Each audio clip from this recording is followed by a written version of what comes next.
The collapse of Roman authority in Hispania began not with a single catastrophic event, but through a gradual erosion that unfolded over several decades in the early 5th century. By 409, the western reaches of the Roman Empire had become increasingly unable to maintain effective control over its distant provinces, and Hispania found itself at the mercy of migrating Germanic tribes who had crossed the Pyrenees in search of new lands to settle. The Vandals, Alans and Suebi were the first to establish themselves on Iberian soil, carving out territories through a combination of negotiation and force. The Vandals claimed the southern regions that would later bear their name as Vandalusia, while the Suebi settled in the northwestern territories of Gallaecia. The Alans occupied the central plateau regions, though their presence would prove less enduring than that of their Germanic contemporaries. These early settlements created a patchwork of competing authorities across the peninsula, with Roman administrative structures persisting in some areas while completely dissolving in others. The arrival of the Visigoths fundamentally altered this dynamic. Unlike the earlier Germanic settlers, the Visigoths entered Hispania as foederati, allied troops officially sanctioned by Rome to act on behalf of imperial interests.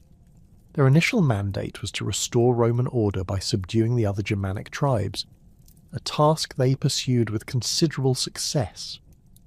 Under the leadership of kings like Wallia, the Visigoths systematically defeated the Vandals and Alans, driving the former toward North Africa and virtually eliminating the latter as a political force. The Visigothic settlement process differed markedly from the more chaotic migrations of other Germanic peoples. Rather than simply seizing territory through conquest, the Visigoths implemented a sophisticated system of hospitality that allowed them to integrate with existing Roman structures while maintaining their distinct identity. Under this arrangement, Visigothic warriors received portions of Roman estates, typically 1/3 of the productive land, while Roman proprietors retained the remainder. This system, known as the tertia, created a framework for coexistence that would persist for generations. The establishment of Toledo as the Visigothic capital around 550 marked a crucial turning point in the kingdom's development. The city's central location provided strategic advantages for controlling the entire peninsula, while its existing Roman infrastructure offered the administrative capabilities necessary for governing a complex, ethnically diverse population. The royal palace complex that emerged in Toledo became the seat of a sophisticated court culture that blended Germanic traditions with Roman administrative practices and increasingly influential Christian religious elements. Visigothic kingship operated according to elective rather than hereditary principles, a tradition that would prove both a source of strength and chronic instability throughout the kingdom's existence. The nobility possessed the right to select rulers from among qualified candidates, typically members of prominent Gothic families who had demonstrated military prowess and political acumen. This system theoretically ensured that only capable leaders would ascend to the throne, but in practice it generated constant competition and intrigue among ambitious nobles seeking to advance their own candidates. The religious transformation of the Visigothic kingdom represented one of the most significant developments of the 6th century. The Visigoths had originally embraced Arian Christianity, a theological position that denied the full divinity of Christ and had been condemned as heretical by the Roman Catholic Church. This religious divide created persistent tensions between the Visigothic ruling class and their predominantly Catholic Roman subjects, undermining the kingdom's internal cohesion and complicating relationships with other Christian powers. King Ricardo's conversion to Catholicism in 587 fundamentally altered the kingdom's religious and political landscape. The conversion was not merely a personal decision, but a calculated political move designed to unite his diverse subjects under a common religious framework. The Third Council of Toledo in 589 formally ratified this transformation, with Ricard publicly renouncing Arianism and embracing Catholic orthodoxy alongside numerous Visigothic nobles and bishops. The political implications of this religious conversion extended far beyond matters of theology. Catholic Christianity provided a unifying ideology that transcended ethnic divisions between Goths and Romans, creating a shared identity based on religious rather than tribal affiliation. The conversion also eliminated a major source of internal dissent, as Catholic Romans could no longer view their Visigothic rulers as religious outsiders imposing an alien faith. The integration of Catholic Christianity into Visigothic governance manifested most clearly in the institution of church councils. These assemblies, which met regularly in Toledo, combined ecclesiastical and secular authority in unprecedented ways. Bishops and nobles deliberated together on matters ranging from theological doctrine to civil legislation, creating a unique form of government that historians have termed conciliar monarchy. The council's decisions carried the force of royal law, while their proceedings were recorded in detailed acta that provide invaluable insights into Visigothic political culture. The development of Visigothic legal traditions represented another crucial aspect of the kingdom's institutional evolution. The earliest Germanic law codes had been primarily oral traditions that governed relationships within tribal communities, but the complexities of ruling a large, diverse kingdom demanded more sophisticated legal instruments. The Codex Euricianus, promulgated around 475 under King Euric, represented the first systematic attempt to codify Visigothic law in written form. This early legal code addressed fundamental questions about the relationship between Gothic and Roman legal traditions. Rather than simply imposing Germanic customs on Roman subjects, the Visigoths developed a dual legal system that allowed different ethnic groups to be governed according to their ancestral laws. Goths were subject to Germanic legal principles emphasizing personal honor and collective responsibility, while Romans continued to be governed by modified versions of Roman civil law. The limitations of this dual system became increasingly apparent as intermarriage and cultural assimilation blurred ethnic boundaries. The distinction between Goth and Roman grew less meaningful with each generation, creating confusion about which legal principles should apply in specific cases. King Chindaswinthe began addressing these problems in the mid-7th century by commissioning a comprehensive revision of the kingdom's legal framework.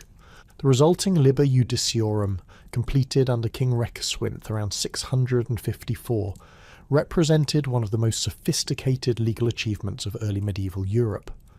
This comprehensive code abandoned the ethnic distinctions of earlier legislation, establishing a unified legal system that applied equally to all subjects regardless of their ancestral origins. The code's 12 books addressed everything from constitutional principles and criminal law to commercial regulations and family relationships. The Liber Judiciorum's influence extended far beyond the Visigothic kingdom's political boundaries. Its systematic organisation and comprehensive scope made it a model for legal development throughout medieval Europe. The code's principles would later influence the legal traditions of the Christian kingdoms that emerged during the Reconquest, while its specific provisions continued to be cited in Iberian courts for centuries after the Visigothic kingdom's collapse. The code's treatment of royal authority reflected the complex balance of power that characterised Visigothic governance. While affirming the king's supreme position within the political hierarchy, the Liber Judiciorum also established clear limitations on royal power. The nobility retained significant rights and privileges, including their traditional role in royal elections and their immunity from certain forms of royal punishment.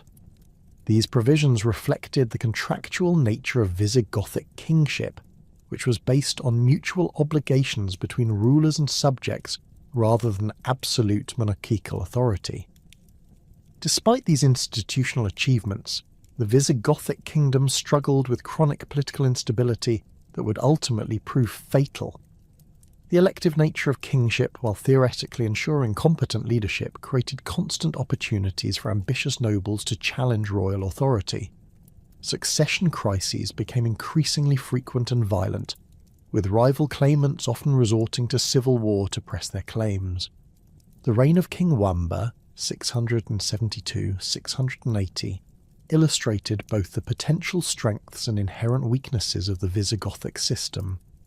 Wamba demonstrated considerable military skill in suppressing rebellions and defending the kingdom's borders, while his administrative reforms strengthened royal authority and improved the kingdom's defensive capabilities. However, his eventual deposition through a palace conspiracy revealed the fragility of even successful Visigothic rulers when faced with determined noble opposition. The kingdom's military organisation reflected these internal tensions. The Visigothic army combined traditional Germanic warrior bands with Roman-influenced professional units, creating a force that was potentially formidable but often unreliable. Noble contingents owed personal loyalty to their immediate commanders rather than the crown, making it difficult for kings to maintain unified command during extended campaigns. This fragmentation of military authority would prove particularly problematic when the kingdom faced external threats requiring coordinated responses. The economic foundations of Visigothic power also showed signs of strain by the late 7th century. The kingdom's wealth depended heavily on agricultural production and tribute from conquered territories, both of which were vulnerable to external disruption. The loss of Mediterranean territories to Byzantine reconquest reduced the kingdom's resources, while increasing pressure from Frankish expansion in the north forced expensive defensive measures that strained royal finances. The reign of King Egica, 687-702, marked the beginning of the kingdom's final crisis period. Egica's attempts to strengthen royal authority through administrative centralization and military reform provoked widespread noble resistance, leading to a series of rebellions that weakened the kingdom's defensive capabilities. His decision to associate his son Witiza as co-ruler represented an attempt to ensure dynastic succession, but this innovation contradicted established Visigothic traditions and generated additional opposition. The circumstances surrounding Witiza's death and Roderick's subsequent accession to the throne in 710 remain historically controversial, but the political crisis they precipitated was undeniable. Witiza's supporters, led by prominent nobles like Count Julian of Ceuta, refused to accept Roderick's legitimacy and began seeking external allies to support their cause. This internal division would prove catastrophic when Muslim forces began probing the kingdom's southern defences. The Visigothic kingdom's institutional achievements, its sophisticated legal codes, its integration of religious and secular authority, its administrative innovations, could not overcome the fundamental political instability that plagued its final decades. The elective monarchy that had once been a source of strength became a fatal weakness when faced with external threats requiring unified leadership and coordinated response. The political turmoil that had consumed the Visigothic kingdom in its final years created precisely the conditions that Muslim commanders across the Strait of Gibraltar had been monitoring with keen interest. The Umayyad Caliphate's expansion across North Africa had reached the Atlantic coast by 708, bringing Islamic forces to within sight of the Iberian Peninsula. The strategic importance of controlling the strait was immediately apparent to Muslim military leaders, who recognized that possession of both shores would secure their North African conquests while opening new territories for expansion.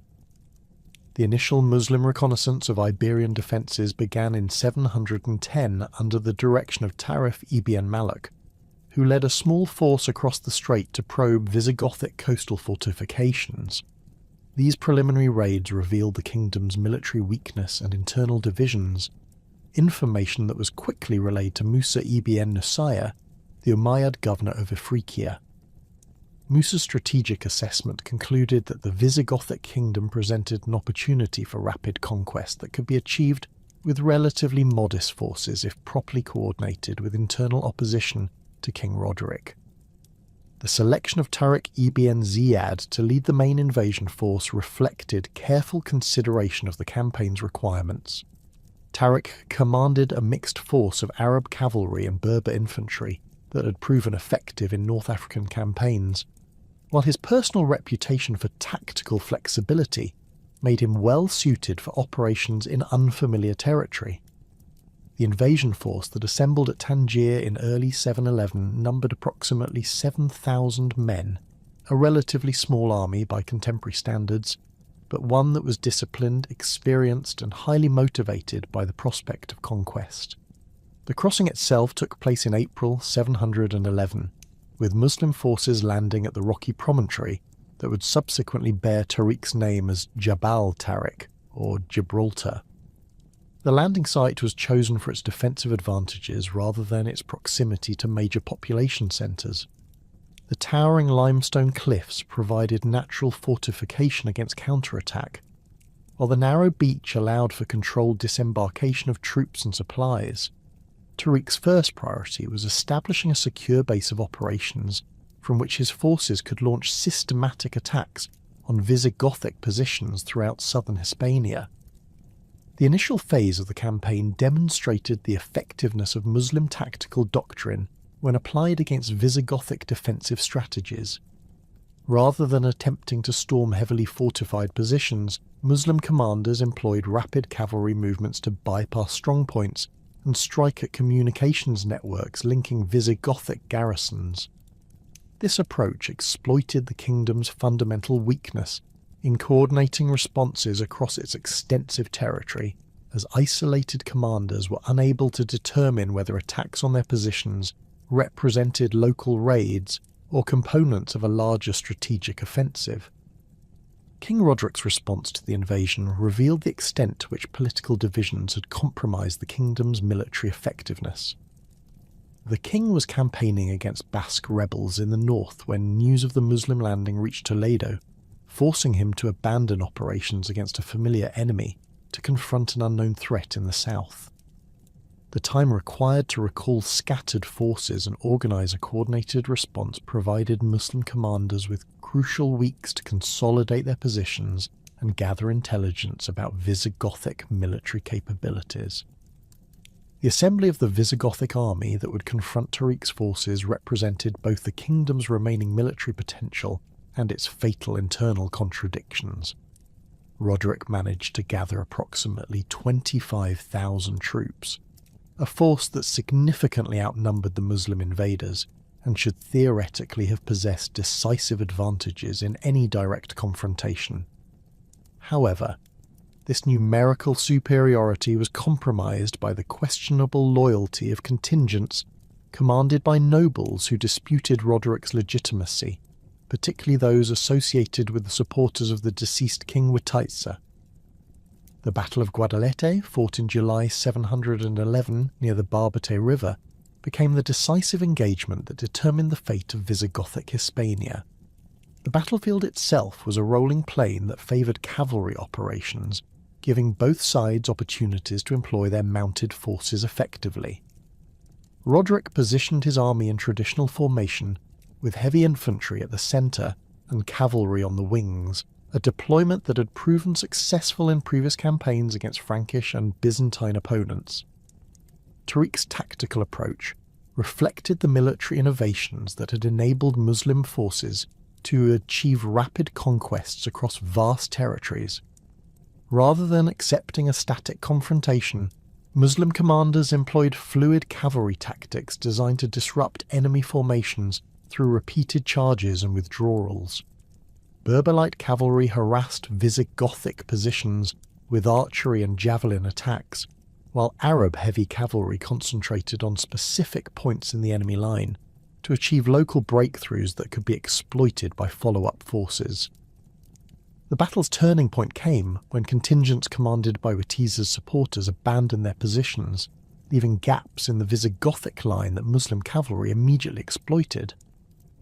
Whether this withdrawal represented deliberate treachery or simply the collapse of units whose commanders had been killed remains historically unclear, but its effects were immediately catastrophic for Roderick's army. The king himself disappeared during the fighting, with only his horse and royal regalia subsequently recovered from the battlefield. The psychological impact of Guadalete extended far beyond its immediate military consequences. The complete destruction of the kingdom's main army combined with a king's death or disappearance, eliminated the central authority around which resistance might have organised.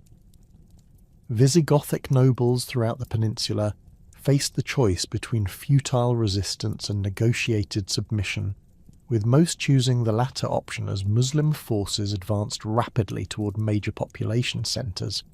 The speed of the Muslim advance following Guadalete reflected both superior organisation and the collapse of Visigothic resistance networks. Within months of the battle, Muslim forces had occupied Cordoba, Seville, and Toledo, encountering minimal opposition from demoralised garrisons.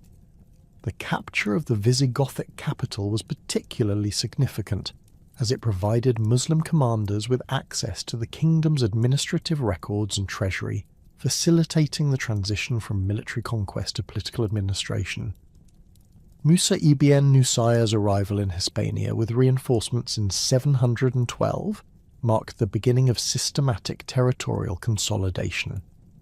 Musa brought an additional 18,000 troops, including significant numbers of Arab cavalry and siege specialists, capable of reducing fortified positions that had initially been bypassed. His forces concentrated on securing the peninsula's Mediterranean coast and establishing communications with Muslim territories in North Africa, while Tariq's army continued operations in the interior regions. The division of operational responsibilities between Tariq and Musa reflected standard Umayyad military doctrine for large-scale conquests. Tariq's forces maintained pressure on remaining Visigothic strongholds while preventing the formation of organised resistance movements, while Musa's army focused on establishing the administrative infrastructure necessary for long-term occupation. This coordinated approach enabled Muslim forces to maintain military momentum while simultaneously beginning the complex process of governing conquered territories.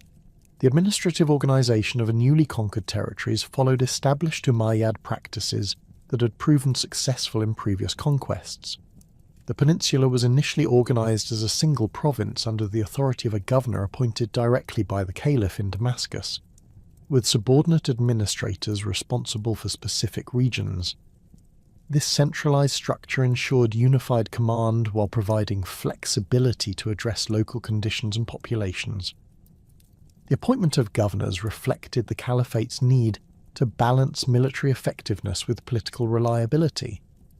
Early governors were typically experienced military commanders who had demonstrated competence in previous campaigns, but they were also required to possess the administrative skills necessary for managing complex civil populations. The governor's authority extended over both military and civilian affairs, making the position one of enormous responsibility and potential influence within the broader Umayyad hierarchy. The establishment of Islamic legal and administrative structures proceeded systematically across conquered territories.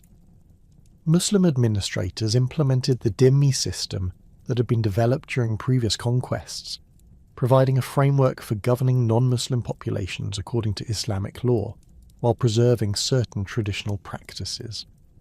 Christian and other non-Muslim communities were granted protected status in exchange for payment of specific taxes and acceptance of certain legal restrictions. The dhimmi system's practical implementation varied considerably across different regions and communities. Urban Christian populations, particularly those with established ecclesiastical hierarchies, generally received more favourable treatment than rural communities that lacked organised leadership. The system's flexibility allowed Muslim administrators to negotiate specific arrangements with different groups, creating a complex patchwork of local agreements that reflected varying degrees of autonomy and obligation. Christian religious practices continued under Islamic rule, though with significant modifications to their previous status. Churches remained open for worship, and Christian clergy retained authority over their congregation's spiritual affairs, but new church construction required specific permission from Muslim authorities. The collection of ecclesiastical taxes was redirected to Islamic administrators, fundamentally altering the economic foundations of Christian religious institutions. The northern mountainous regions of the peninsula presented unique challenges for Muslim administrators attempting to establish comprehensive control. The rugged terrain of Asturias, Cantabria, and the Pyrenean foothills had historically served as refuges for populations seeking to avoid central authority, and these geographical advantages proved equally valuable against Islamic forces. Small groups of Visigothic nobles and their followers established themselves in remote valleys where cavalry-based Muslim armies could not operate effectively. The resistance movement that emerged in these northern regions initially consisted of scattered bands of refugees rather than organised military forces. These groups included Visigothic nobles who had escaped the disaster at Guadalete, Christian clergy opposed to Islamic rule, and local populations with strong traditions of independence. Their initial activities focused on survival rather than systematic opposition, as they lacked the resources and coordination necessary for effective military operations. The emergence of Pelayo as a leader of northern resistance marked a crucial transition from desperate refuge to organised rebellion. Pelayo's background as a Visigothic noble provided him with the military experience and social connections necessary to unite disparate resistance groups under unified command. His ability to establish a secure base in the Asturian mountains created the foundation for sustained operations against Muslim positions in northern regions. The Battle of Covadonga in 722 represented the first significant military success achieved by Christian resistance forces since the Islamic conquest. The engagement took place in a narrow mountain valley where Muslim cavalry advantages were neutralized by terrain, allowing Christian infantry to achieve tactical parity with their opponents. Pelayo's forces employed guerrilla tactics that maximized their knowledge of local geography while minimizing direct confrontation with superior Muslim forces. The battle's strategic significance extended beyond its immediate military results.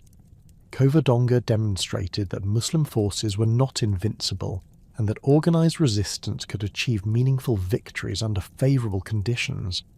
The psychological impact of this success enabled Pelayo to attract additional supporters and establish the foundation for what would eventually become the Kingdom of Asturias, the first stable Christian polity to emerge from the wreckage of the Visigothic kingdom. The establishment of Al-Andalus as a distinct political entity within the Umayyad Caliphate reflected the peninsula's integration into the broader Islamic world. The name itself derived from the Arabic rendering of Vandal, connecting the new Islamic territory to the peninsula's earlier Germanic inhabitants. This nomenclature suggested continuity with previous historical periods, while establishing the region's new Islamic identity within the expanding caliphate. The development of Islamic urban centres proceeded rapidly as Muslim administrators recognized the importance of establishing permanent bases for their authority. Córdoba emerged as the peninsula's primary administrative centre, with extensive construction projects designed to accommodate the growing Muslim population and demonstrate Islamic power.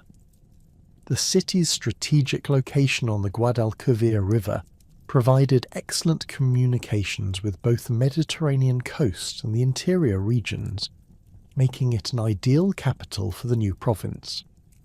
The political landscape of Al-Andalus underwent a dramatic transformation in 756, when Abd al-Rahman ibn Muawiyah, the sole surviving member of the Umayyad dynasty, arrived on Iberian shores, carrying nothing but his determination to reclaim his family's legacy. The young prince's journey to the peninsula represented one of the most remarkable episodes of survival and political resurrection in medieval history, beginning with the catastrophic events that had befallen his family in Damascus just 6 years earlier. The Abbasid revolution of 750 had swept across the Islamic world with unprecedented ferocity, targeting the Umayyad dynasty for complete extermination. The new Abbasid caliphs, claiming legitimacy through their descent from the Prophet's uncle Abbas, systematically hunted down every member of the previous ruling family. The massacre at a supposed reconciliation banquet near the Jordan River eliminated most of the Umayyad princes in a single night of coordinated butchery, Abd al-Rahman, then barely 20 years old, escaped the slaughter only through the quick thinking of his loyal servant, who helped him flee across the Euphrates, while Abbasid soldiers searched every house in Damascus. The prince's 5-year odyssey through North Africa had been a constant struggle for survival.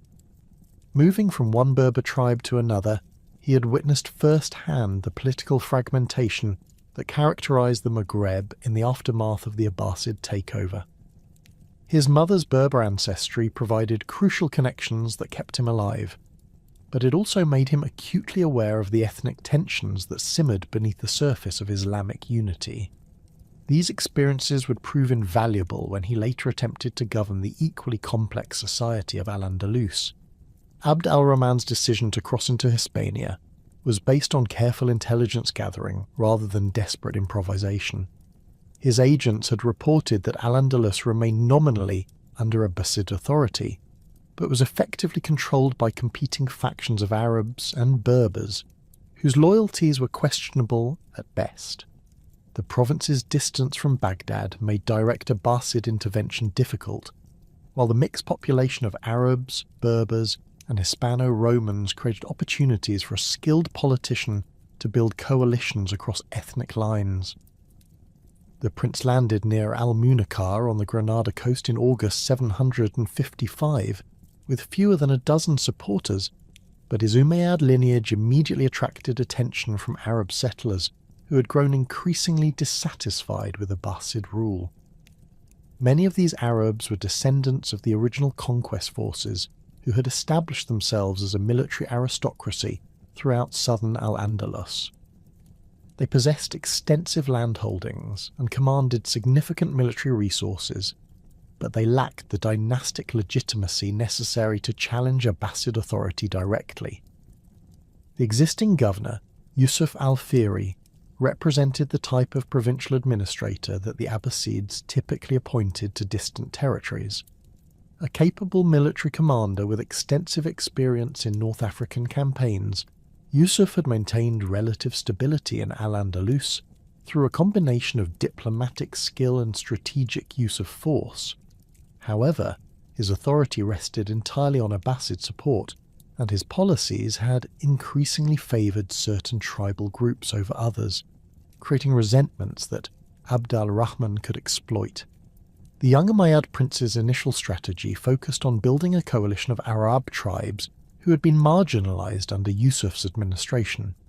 The Yemeni Arabs, in particular, had found themselves excluded from key positions and lucrative appointments, despite their significant role in the original conquest. Abd al-Rahman's agents worked systematically to convince tribal leaders that Umayyad restoration offered better prospects for advancement than continued submission to distant Abbasid authority. The military campaign that followed demonstrated Abd al-Rahman's remarkable ability to transform political support into effective fighting force. His army grew steadily as it advanced through Andalusian territories, with entire tribal contingents switching sides as news of Umayyad victories spread. The prince's personal charisma played a crucial role in these defections, as his bearing and eloquence convinced skeptical commanders that he possessed the qualities necessary for successful leadership. The decisive confrontation with Yusuf's forces took place near Cordoba in May 756, on a broad plain that allowed both armies to deploy their cavalry effectively. Abd al-Rahman commanded approximately 10,000 troops, a mixture of Arab cavalry and Berber infantry whose effectiveness had been tested in previous engagements. Yusuf's army was larger, but included significant numbers of recently recruited troops, whose loyalty remained questionable under battlefield conditions. The battle itself unfolded according to classical Islamic tactical principles, with both sides employing the traditional formation of centre infantry supported by cavalry wings. Abd al-Rahman positioned himself prominently in the front ranks, his distinctive white banner clearly visible to both his supporters and enemies. This personal leadership style, which he had learned during his years of exile, proved crucial in maintaining unit cohesion during the intense fighting that followed. The turning point came when several of Yusuf's tribal contingents recognized the futility of continued resistance and began withdrawing from the battlefield. These defections created gaps in the loyalist line that Abd al-Rahman's cavalry immediately exploited, transforming what had been a closely contested engagement into a rout. Yusuf himself was killed while attempting to rally his remaining forces, eliminating the last significant obstacle to Umayyad control of Al-Andalus.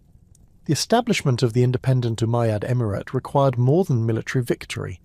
It demanded the creation of entirely new governmental structures that could function without reference to external authority. Abd al-Rahman, now styling himself as Emir Abd al-Rahman I, faced the complex challenge of governing a territory that had never existed as an independent political entity. His solution was to adapt traditional Islamic administrative practices to local conditions while maintaining the essential symbols and ceremonies of legitimate rule. The new emir's approach to governance reflected his understanding that successful rule in Al-Andalus required balancing the competing interests of multiple ethnic and religious communities. The Arab military aristocracy expected to maintain their privileged position as the conquest elite, while Berber tribes demanded recognition of their crucial role in establishing Umayyad authority. The Hispano-Roman population, now increasingly referred to as Muwallads as they converted to Islam, sought opportunities for advancement within the new system. Abd al-Rahman's administrative innovations began with the establishment of a professional bureaucracy that could function independently of tribal loyalties. He recruited talented administrators from all ethnic backgrounds, promoting individuals based on competence rather than ancestry. This meritocratic approach created a class of civil servants whose primary loyalty was to the emirate itself, rather than to particular tribal or ethnic groups. The military organisation of the new emirate reflected similar pragmatic considerations. Abd al-Rahman maintained the traditional Arab cavalry units that form the core of his fighting force, but he also incorporated Berber infantry and began recruiting from the Hispano-Roman population. This mixed military structure provided tactical flexibility while distributing the burden of military service across different communities, reducing the dominance of any single group.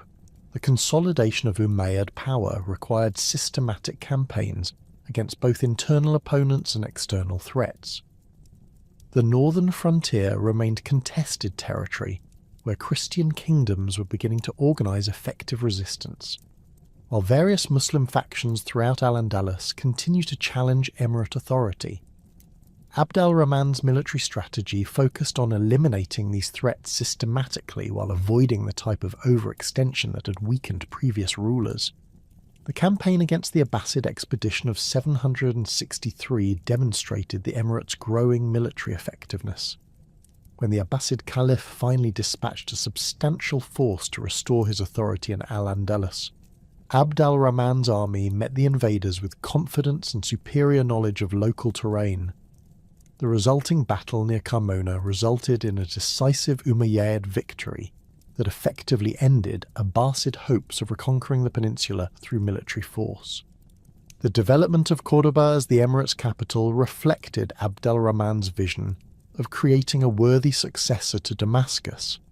The city's existing Roman and Visigothic infrastructure provided an excellent foundation for expansion, while its location on the Guadalquivir River ensured excellent communications with both the Mediterranean coast and the interior regions.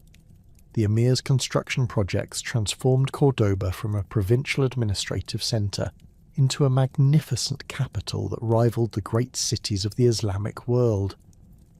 The expansion of the Great Mosque of Córdoba began during Abd al-Rahman's reign and continued under his successors, eventually becoming one of the architectural marvels of medieval Europe. The mosque's distinctive horseshoe arches and alternating red and white stonework created a visual style that was uniquely Andalusian, while maintaining clear connections to broader Islamic architectural traditions.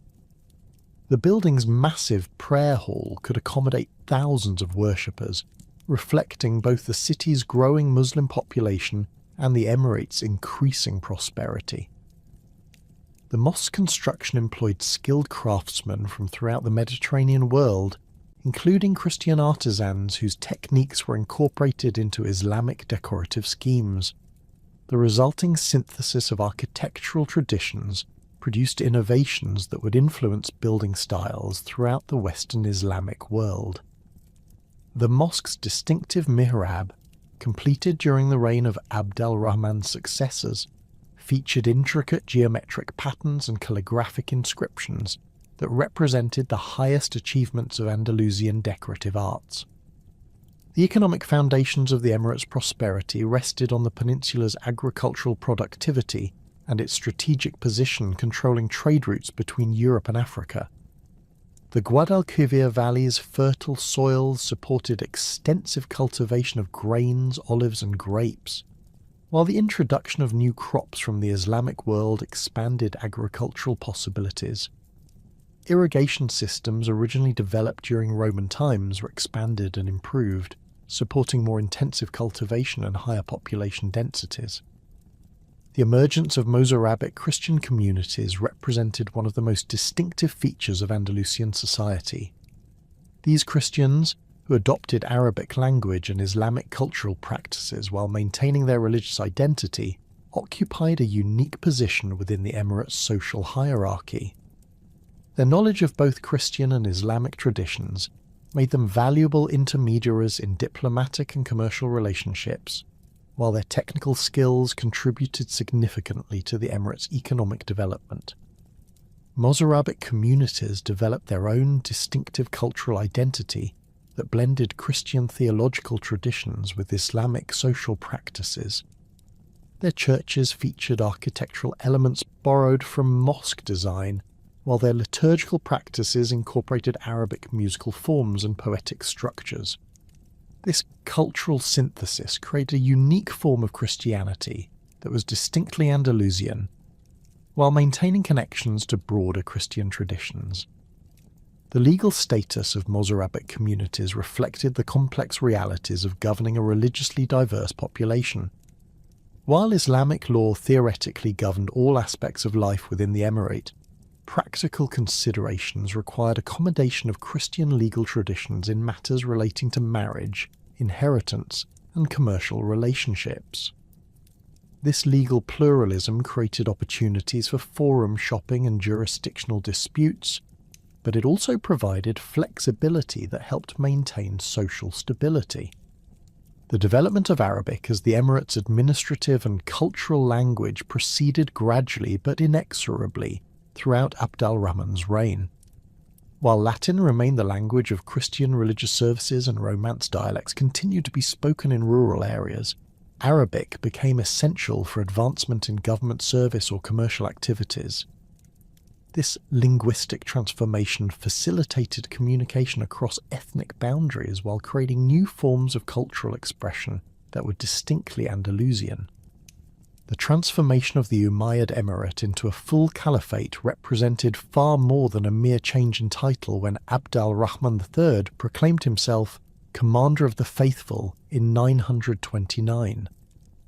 This declaration constituted a direct challenge to the Abbasid Caliph in Baghdad and marked the definitive break of Al-Andalus from any pretense of Eastern Islamic authority.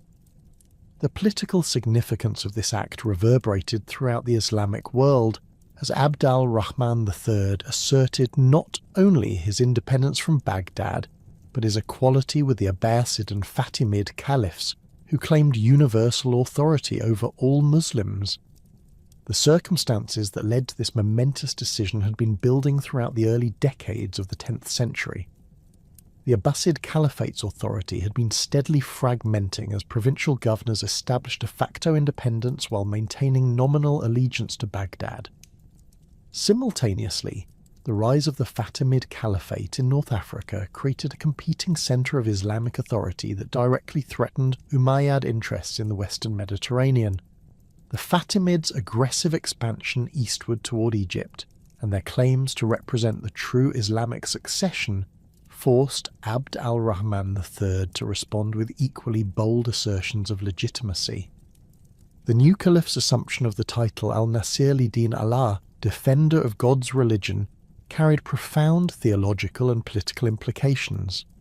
Unlike the emirate, which had governed Al-Andalus as a regional political entity, the caliphate claimed spiritual authority over all Muslims within its territories and beyond. This transformation required the development of new ceremonial protocols, administrative structures, and diplomatic relationships that reflected Cordoba's enhanced status within the Islamic world.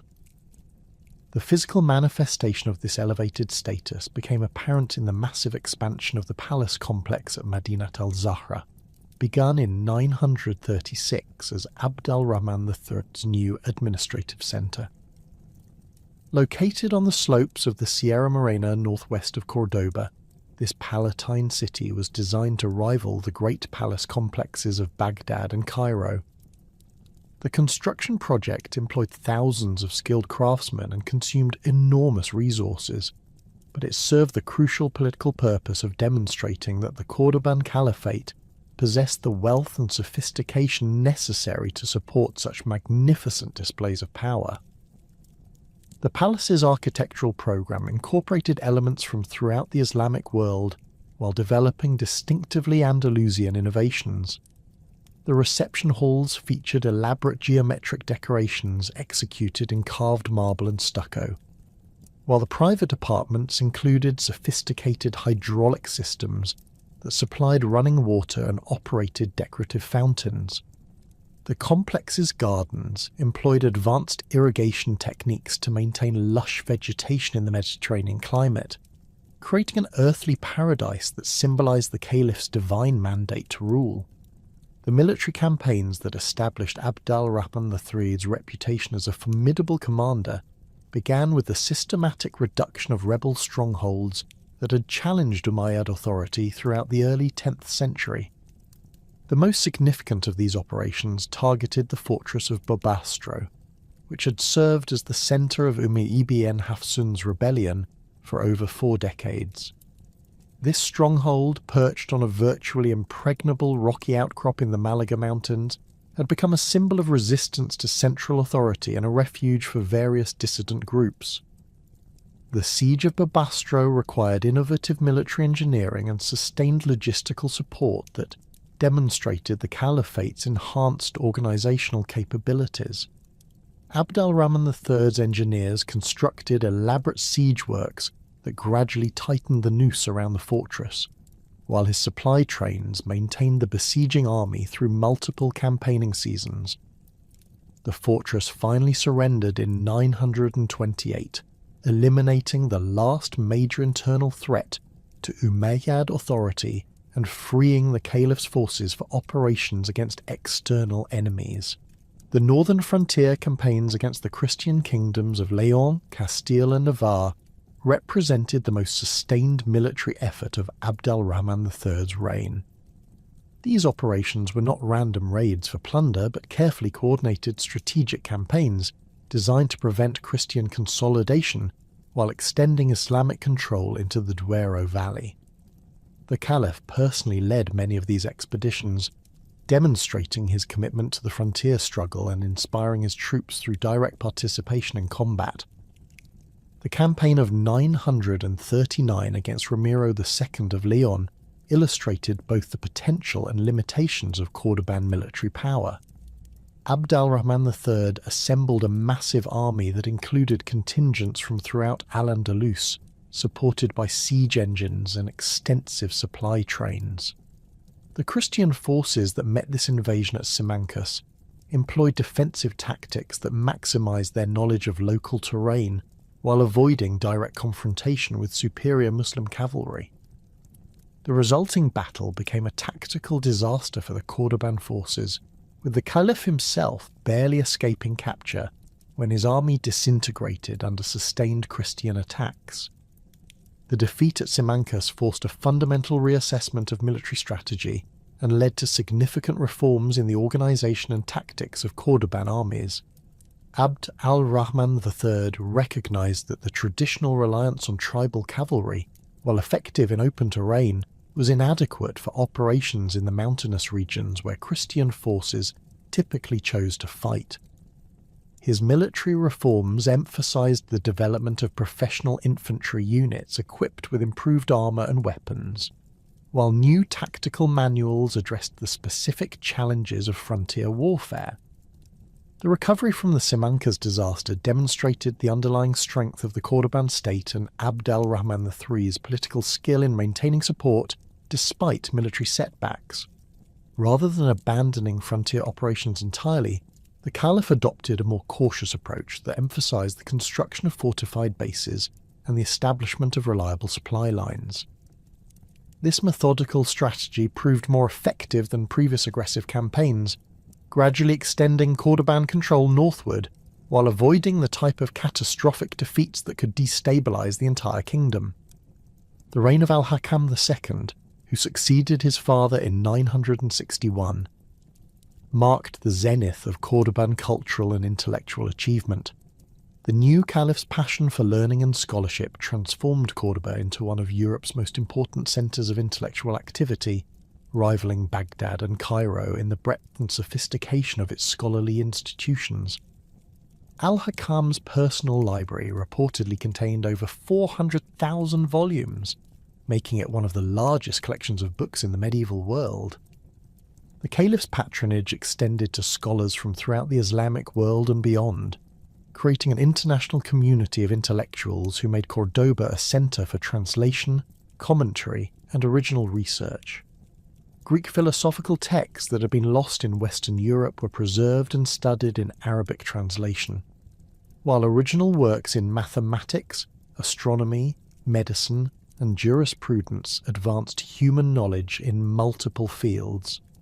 The city's madrasas and libraries attracted students from as far away as Central Asia and sub-Saharan Africa, establishing Cordoba's reputation as a premier destination for Islamic learning. The translation movement that flourished under Al-Hakam II's patronage played a crucial role in preserving and transmitting classical knowledge to later generations. Teams of translators working in the palace library produced Arabic versions of Greek scientific and philosophical works, often improving upon the original texts through detailed commentary and analysis. These translations would later be rendered into Latin by scholars in Christian kingdoms, facilitating the transmission of classical learning to medieval Europe. The development of distinctive Andalusian schools of Islamic jurisprudence reflected the intellectual sophistication that characterized the caliphate during this period. Cordoban legal scholars developed innovative approaches to interpreting Islamic law that addressed the specific conditions of life in Al-Andalus, while maintaining orthodoxy with broader Islamic legal traditions. Their legal opinions and commentaries influenced Islamic jurisprudence throughout the Western Mediterranean and established Cordoba's reputation as a centre of religious learning. The artistic achievements of the caliphal period represented a synthesis of influences from throughout the Islamic world, combined with local innovations that created distinctively Andalusian forms of expression. The decorative programs of major architectural projects employed sophisticated geometric patterns and calligraphic inscriptions that demonstrated both technical mastery and aesthetic refinement. The ivory caskets produced in Cordoban workshops during this period are considered among the finest examples of Islamic decorative art, combining intricate carving with sophisticated iconographic programs. The economic foundations of this cultural flowering rested on the caliphate's control of lucrative trade routes, connecting Europe with Africa and the Eastern Islamic world. Cordoba's merchants established commercial networks that extended from the North Sea to the Sahara, trading European furs and amber for African gold and ivory. The city's workshops produced luxury goods that were highly prized throughout the Mediterranean, while its agricultural hinterland supplied the foodstuffs necessary to support a large urban population. The diplomatic relationships that the Cordoban Caliphate maintained with distant powers reflected its emergence as a major player in Mediterranean politics. Byzantine emperors sought Cordoban support against Fatimid expansion in the eastern Mediterranean, While European rulers recognized the caliphate as a legitimate sovereign power worthy of formal diplomatic recognition, these relationships were maintained through elaborate embassy exchanges that demonstrated the caliphate's wealth and sophistication to foreign observers. The most significant of these diplomatic relationships was the complex interaction with the Byzantine Empire, which shared the caliphate's opposition to Fatimid expansion, but remained suspicious of Islamic power in the Western Mediterranean. The exchange of embassies between Constantinople and Cordoba resulted in detailed accounts of both courts that provide valuable insights into 10th century diplomatic practices. Byzantine observers were consistently impressed by the wealth and sophistication they encountered in Cordoba, while Cordoban diplomats reported extensively on Byzantine military capabilities and political organisation. The rise of Al-Mansur during the final decades of the 10th century marked a fundamental transformation in the character of the Cordoban state. Muhammad ibn Abi Amir, who adopted the title Al-Mansur bi Allah, made victorious by God, emerged from the administrative hierarchy to become the de facto ruler of the caliphate, while the legitimate caliph Hisham II remained secluded in the palace. This concentration of power in the hands of a military dictator represented a departure from the established traditions of Umayyad governance, but it also enabled the caliphate to achieve unprecedented military successes against its Christian neighbours. Al-Mansur's military campaigns against the northern Christian kingdoms were characterised by their systematic nature and devastating effectiveness. Unlike previous frontier operations that had often been limited raids for plunder, Al-Mansur's expeditions were carefully planned strategic campaigns designed to cripple Christian military capabilities and prevent the formation of effective coalitions against Islamic power. His forces employed sophisticated intelligence networks to identify vulnerable targets while avoiding heavily defended positions that might result in costly sieges. The sack of Santiago de Compostela in 997 represented the pinnacle of Al-Mansur's military achievements, and one of the most shocking events in medieval Iberian history. The destruction of Christianity's most important pilgrimage site in the peninsula sent reverberations throughout Christian Europe, while demonstrating the extent of Islamic military superiority during this period. Al-Mansur's forces systematically dismantled the cathedral and carried away its bells to Cordoba, where they were incorporated into the Great Mosque as symbols of Islamic triumph. The administrative and military innovations that enabled Al-Mansur's successes fundamentally altered the structure of the Cordoban state.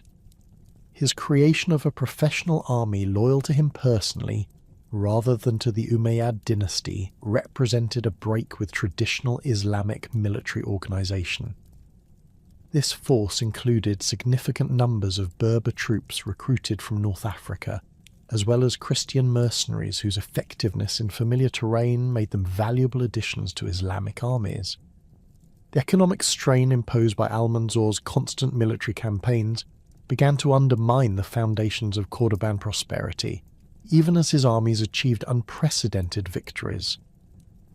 The enormous costs of maintaining large professional forces in the field required increased taxation that burdened both urban and rural populations. The disruption of normal economic activities caused by frequent military mobilizations reduced agricultural productivity and commercial activity, while the concentration of resources on military expenditures left less available for the cultural and intellectual activities that had distinguished the caliphate during its earlier phases. The succession crisis that followed Al-Mansur's death in 1002 revealed the extent to which his personal rule had destabilized traditional Umayyad institutions. His son Abd al-Malik attempted to maintain his father's system of military dictatorship, but he lacked the personal charisma and political skill necessary to hold together the complex coalition of interests that had supported Al-Mansur's regime. The death of Abd al-Malik in 1008 precipitated a complete breakdown of central authority that would ultimately destroy the caliphate as an effective political entity. The collapse of centralized authority in Cordoba following the succession crisis of 1000 8 to 1031 unleashed forces that had been building beneath the surface of Umayyad rule for generations. The Fitna Civil War, as contemporary chroniclers termed this period of chaos, witnessed the systematic destruction of the administrative and military structures that had maintained Islamic unity across the peninsula for 3 centuries. What emerged from this breakdown was not another unified Islamic state, but rather a constellation of independent kingdoms known as the Taifa states, each ruled by ambitious military commanders, tribal leaders, or local notables who carved out territories from the wreckage of the once mighty caliphate. The fragmentation process began in earnest after the death of Abd al-Rahman Sanchuelo in 1009, when the last vestiges of al-Mansur's military dictatorship crumbled under pressure from competing factions within Cordoba itself. The Umayyad pretender Muhammad al-Mahdi managed to restore nominal caliphal authority for brief periods, but his reign was punctuated by constant rebellions and military coups that demonstrated the impossibility of reconstituting effective central government. The sack of Cordoba by Berber forces in 1013 marked the definitive end of the city's role as the undisputed centre of Iberian Islamic power, as rival claimants established competing courts in different regions of Al-Andalus. The emergence of the first Taifa kingdoms reflected the underlying ethnic and regional tensions that Umayyad rule had managed to contain but never fully resolve. In Seville, the Abbadid family established control through their leadership of the Arab population, creating a kingdom that would eventually dominate much of southwestern Al-Andalus. The Abbadids traced their lineage to prominent Arab families from the original conquest period, and their rule represented the assertion of Arab ethnic identity against both Berber and Slavic competitors for regional dominance. The Berber populations that had played such a crucial role in al-Mansur's military machine established their own independent kingdoms throughout southern and eastern Al-Andalus. The Zirid kingdom of Granada emerged as the most significant of these Berber states, controlling the rich agricultural valleys of the Janil and Darro rivers, along with the strategic mountain passes that connected the Mediterranean coast with the interior plateau. The Zirids' military effectiveness, honed through generations of frontier warfare, enabled them to maintain independence against both Christian and Muslim competitors while establishing Granada as a major centre of Islamic culture and learning. The Slavic military commanders who had served as the backbone of the later Umayyad military establishment created several small but strategically important kingdoms along the eastern Mediterranean coast. These Slavic rulers, many of whom had originally been captured as children during raids into Christian territories and raised as Muslim military slaves, possessed intimate knowledge of both Islamic and Christian military practices that proved invaluable in the complex warfare that characterized the Taifa period. The kingdom of Zaragoza, established by the Tujibid family, represented a different model of Taifa formation based on control of crucial frontier territories. The Tujibids had served as Umayyad governors of the Upper March for generations, developing extensive networks of local alliances and detailed knowledge of the region's complex geography. Their kingdom encompassed the fertile Ebro Valley along with the mountain fortresses that controlled access to the Christian kingdoms of Navarre and Aragon, making Zaragoza a crucial player in the shifting balance of power between Islamic and Christian forces. The proliferation of independent Taifa kingdoms created unprecedented opportunities for the Christian kingdoms of northern Iberia, which had spent centuries struggling against the overwhelming military superiority of unified Islamic power. The fragmentation of Al-Andalus meant that Christian rulers no longer faced a single coordinated enemy, capable of mounting massive campaigns like those of Abd al-Rahman III or al-Mansur. Instead, they encountered a collection of rival Islamic states whose mutual hostilities could be exploited through careful diplomacy and selective military intervention. The Kingdom of Leon, under the dynamic leadership of Alfonso V and his successors, began the systematic expansion southward that would characterize Christian policy throughout the Taifa period. The Leonese monarchy had survived the devastating campaigns of Al-Mansur's era, by developing defensive strategies based on fortified strongholds and mobile cavalry forces that could avoid direct confrontation with superior Islamic armies. The collapse of Cordoban power allowed these same military techniques to be employed offensively, as Leonese forces began occupying territories that had been under Islamic control for centuries. The emergence of Castile as an independent kingdom under Ferdinand I marked a crucial development in the balance of peninsular power.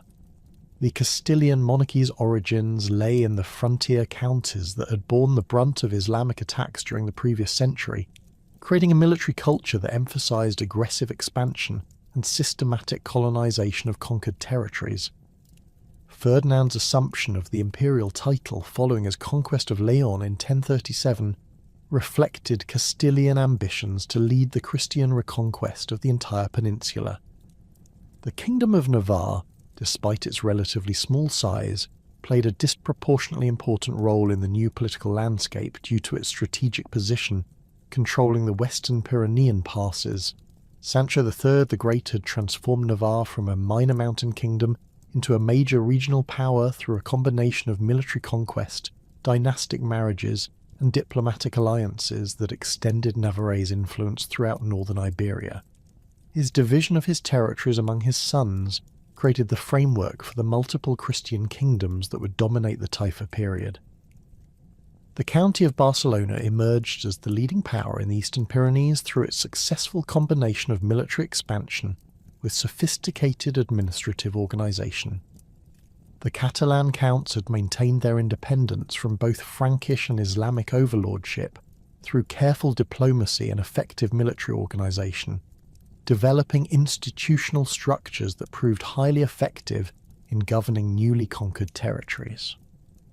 Barcelona's control of Mediterranean trade routes provided the economic resources necessary to support sustained military campaigns against neighbouring Islamic kingdoms.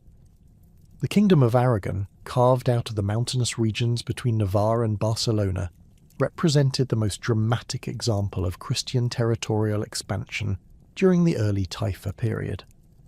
Beginning as a small county centred on the valley of the Aragon River, this kingdom expanded rapidly southward under kings like Sancho Ramirez and Peter I, who employed innovative siege techniques and systematic colonization policies to consolidate their conquests. The capture of Huesca in 1096 and Zaragoza in 1118 would demonstrate Aragonese military effectiveness against even the strongest Islamic opponents.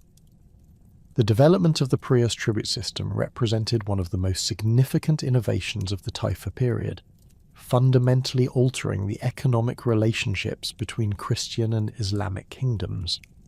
This system, which required Taifa rulers to pay regular tribute to Christian monarchs in exchange for military protection or non-aggression agreements, reversed the traditional flow of wealth that had characterized earlier centuries when Islamic rulers had extracted tribute from Christian territories. The Prius system emerged from the military realities of the new political landscape, as Taifa rulers recognized that their fragmented kingdoms could not individually match the military resources of the expanding Christian monarchies. Rather than face certain destruction through military conquest, many Taifa rulers chose to purchase security through regular tribute payments that allowed them to maintain internal autonomy while acknowledging Christian superiority in military affairs. The economic impact of the Prius system on Christian kingdoms was transformative, providing unprecedented resources for military expansion, architectural projects, and administrative development. The gold that flowed northward from the Taifa kingdoms enabled Christian rulers to hire mercenary forces, construct sophisticated fortifications, and support the religious institutions that legitimized their expanding authority. The tribute system also created powerful incentives for Christian rulers to maintain the independence of their Islamic tributaries rather than conquering them outright, as living kingdoms could provide continuous revenue streams that exceeded the one-time profits of military conquest. For the Taifa kingdoms themselves, the Prius system represented a complex balance between survival and gradual subordination. The tribute payments required to maintain Christian protection placed enormous strains on royal treasuries, forcing Taifa rulers to increase taxation on their subjects and reduce expenditures on military forces and public works. This economic pressure gradually weakened the Taifa kingdom's capacity for independent action while increasing their dependence on Christian goodwill for survival. The military orders that emerged during this period represented a distinctive fusion of religious devotion with systematic military organisation that would profoundly influence the character of Christian expansion. The Order of Santiago, founded around 1170, embodied the concept of armed pilgrimage that had been developing throughout the 11th century as Christian forces advanced toward the shrine of Santiago de Compostela. The order's knights took monastic vows of poverty, chastity and obedience, while dedicating themselves to perpetual warfare against Islamic forces. The development of Reconquista ideology during the Taifa period transformed what had previously been sporadic frontier warfare into a systematic religious crusade with clearly defined spiritual and political objectives. This ideological framework provided Christian rulers with powerful legitimizing narratives that justified territorial expansion as divinely mandated missions to restore Christian rule to lands that had been lost to Islamic conquest centuries earlier. The concept of Reconquista drew upon both indigenous Iberian traditions of resistance to foreign rule and broader European ideas about holy war that were developing in response to Islamic expansion in other theatres. The discovery and promotion of the tomb of Santiago de Compostela provided a powerful focal point for Christian identity that rivaled the Islamic pilgrimage to Mecca, while the development of elaborate foundation myths connected contemporary Christian kingdoms to the Visigothic monarchy that had ruled the peninsula before the Islamic conquest. The practical implementation of Reconquista ideology varied significantly among different Christian kingdoms, reflecting their distinct political traditions and strategic circumstances. The Leonese monarchy emphasized its role as the legitimate heir to Visigothic authority, claiming the right to rule all territories that had previously been under Christian control. Castilian rulers adopted a more aggressive interpretation that justified unlimited expansion southward as a divine mission to liberate Christian populations living under Islamic rule. The military innovations that accompanied Christian expansion during the Taifa period reflected both technological developments and tactical adaptations to the specific challenges of siege warfare against Islamic fortifications. The introduction of more sophisticated siege engines, including torsion catapults and early forms of gunpowder weapons, enabled Christian forces to reduce fortified positions that had previously been considered impregnable. The development of professional engineering corps within Christian armies provided the technical expertise necessary to conduct complex siege operations over extended periods. The colonization policies that Christian kingdoms employed in newly conquered territories represented systematic attempts to ensure permanent control through demographic transformation. The fueros, or charter privileges granted to Christian settlers in frontier towns, provided attractive incentives for colonization, while establishing legal frameworks that favoured Christian over Islamic populations. These settlement policies often included provisions for the expulsion or forced conversion of Muslim populations, fundamentally altering the religious and ethnic composition of conquered territories. The administrative structures that Christian kingdoms developed to govern their expanding territories drew upon both their own institutional traditions and Islamic administrative practices that had proven effective in managing complex, ethnically diverse populations. The emergence of professional bureaucracies staffed by educated clerics provided the administrative capacity necessary to collect taxes, maintain legal systems, and coordinate military operations across extensive territories. The desperate situation facing the Taifa kingdoms by the 1080s created conditions that would fundamentally transform the political landscape of medieval Iberia. The relentless pressure of Christian expansion, combined with the crushing burden of Pariah's tribute payments, had reduced many Islamic rulers to mere vassals of their northern neighbours. The capture of Toledo by Alfonso VI of Castile in 1085 sent shockwaves throughout Al-Andalus, as this ancient Visigothic capital represented far more than a strategic prize. It symbolised the inexorable advance of Christian reconquest toward the heartland of Islamic Spain. The fall of Toledo exposed the military weakness that had become endemic among the Taifa kingdoms. The city's Islamic garrison, demoralised by years of tribute payments and political instability, offered only token resistance to Alfonso's siege engines. The Castilian king's systematic approach to the siege demonstrated the technological and organisational advantages that Christian forces had developed during decades of successful expansion. His engineers employed sophisticated countermine techniques to neutralise the defenders' attempts at tunnel warfare, while his supply trains maintained the besieging army through an entire winter campaign season. Alfonso VI's treatment of Toledo's conquered population revealed the increasingly harsh character of Christian expansion during this period. While earlier conquests had often preserved existing Islamic administrative structures and religious practices, the Castilian king implemented policies designed to transform Toledo into an unambiguously Christian city. The conversion of the main mosque into a cathedral proceeded immediately after the city's surrender, while new settlement policies encouraged Christian colonization of the surrounding countryside. The psychological impact of Toledo's fall reverberated throughout the remaining Taifa kingdoms, forcing their rulers to confront the reality that traditional defensive strategies were no longer sufficient to ensure survival. The city had been considered one of the strongest fortresses in Al-Andalus, protected by massive walls built on Roman foundations and defended by experienced garrison troops. Its rapid collapse demonstrated that no Islamic stronghold could withstand determined Christian assault if left to fight alone. The appeals for assistance that began arriving in North Africa during 1085 represented a fundamental shift in the relationship between Iberian and Maghrebi Islamic communities. Previous contacts had been limited to commercial relationships and occasional diplomatic exchanges, but the crisis facing Al-Andalus now required direct military intervention from across the strait. The Taifa rulers who dispatched these urgent embassies understood that they were effectively acknowledging their inability to defend Islamic territories without external support.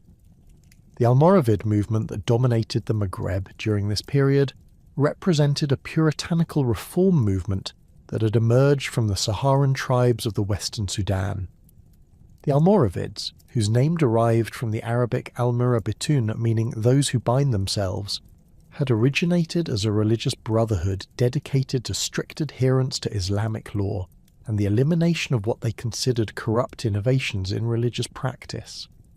Their military expansion across North Africa had been driven by a combination of religious fervour and the practical advantages that their disciplined organisation provided in desert warfare. The founder of Almoravid power, Abdullah ibn Yassin, had established his movement's distinctive character through rigorous religious education, combined with military training that emphasized discipline and collective action over individual heroism. The ribat or fortified monasteries that served as centers of Almoravid organization provided both spiritual instruction and military preparation for warriors who saw themselves as engaged in perpetual holy war against the enemies of true Islam. This combination of religious devotion with systematic military organization created fighting forces of exceptional effectiveness and morale. Yusuf ibn Tashfin, who had assumed leadership of the Almoravid Confederation following Abdullah ibn Yassin's death in battle, brought to the movement the strategic vision necessary to transform it from a regional religious brotherhood into a major imperial power.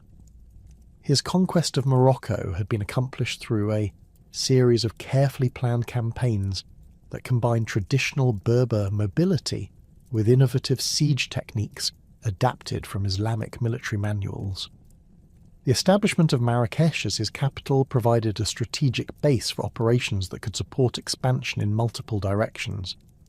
The Almoravid military system represented a synthesis of Saharan tribal traditions, with classical Islamic military doctrine that proved remarkably effective against both sedentary and nomadic opponents. The core of Almoravid armies consisted of camel-mounted warriors whose mobility and endurance had been developed through generations of desert warfare. These forces could cover vast distances without logistical support, appearing suddenly at strategic points where their concentrated attacks could achieve decisive results before disappearing back into the desert. The religious ideology that motivated Almoravid expansion emphasized the purification of Islamic practice through the elimination of innovations and the strict enforcement of Maliki legal interpretations. This puritanical approach placed the Almoravids in direct opposition to the more relaxed religious practices that had developed in the Taifa kingdoms, where centuries of coexistence with Christian and other non-Muslim populations had created syncretic cultural forms that orthodox reformers considered corrupting influences on true Islamic faith. The decision to intervene in Iberian affairs required careful consideration of the strategic implications for Almoravid interests in North Africa. Yusuf ibn Tashfin understood that military operations across the strait would require substantial commitments of men and resources that might leave his Maghrebi territories vulnerable to attack from rival powers. The Fatimid presence in eastern North Africa and the continuing resistance of various Berber confederations to Almoravid authority meant that any Iberian expedition would need to achieve rapid, decisive results to avoid dangerous overextension. The embassy that arrived in Marrakesh from the Taifa rulers presented their request for assistance in terms that appealed directly to Almoravid religious sensibilities.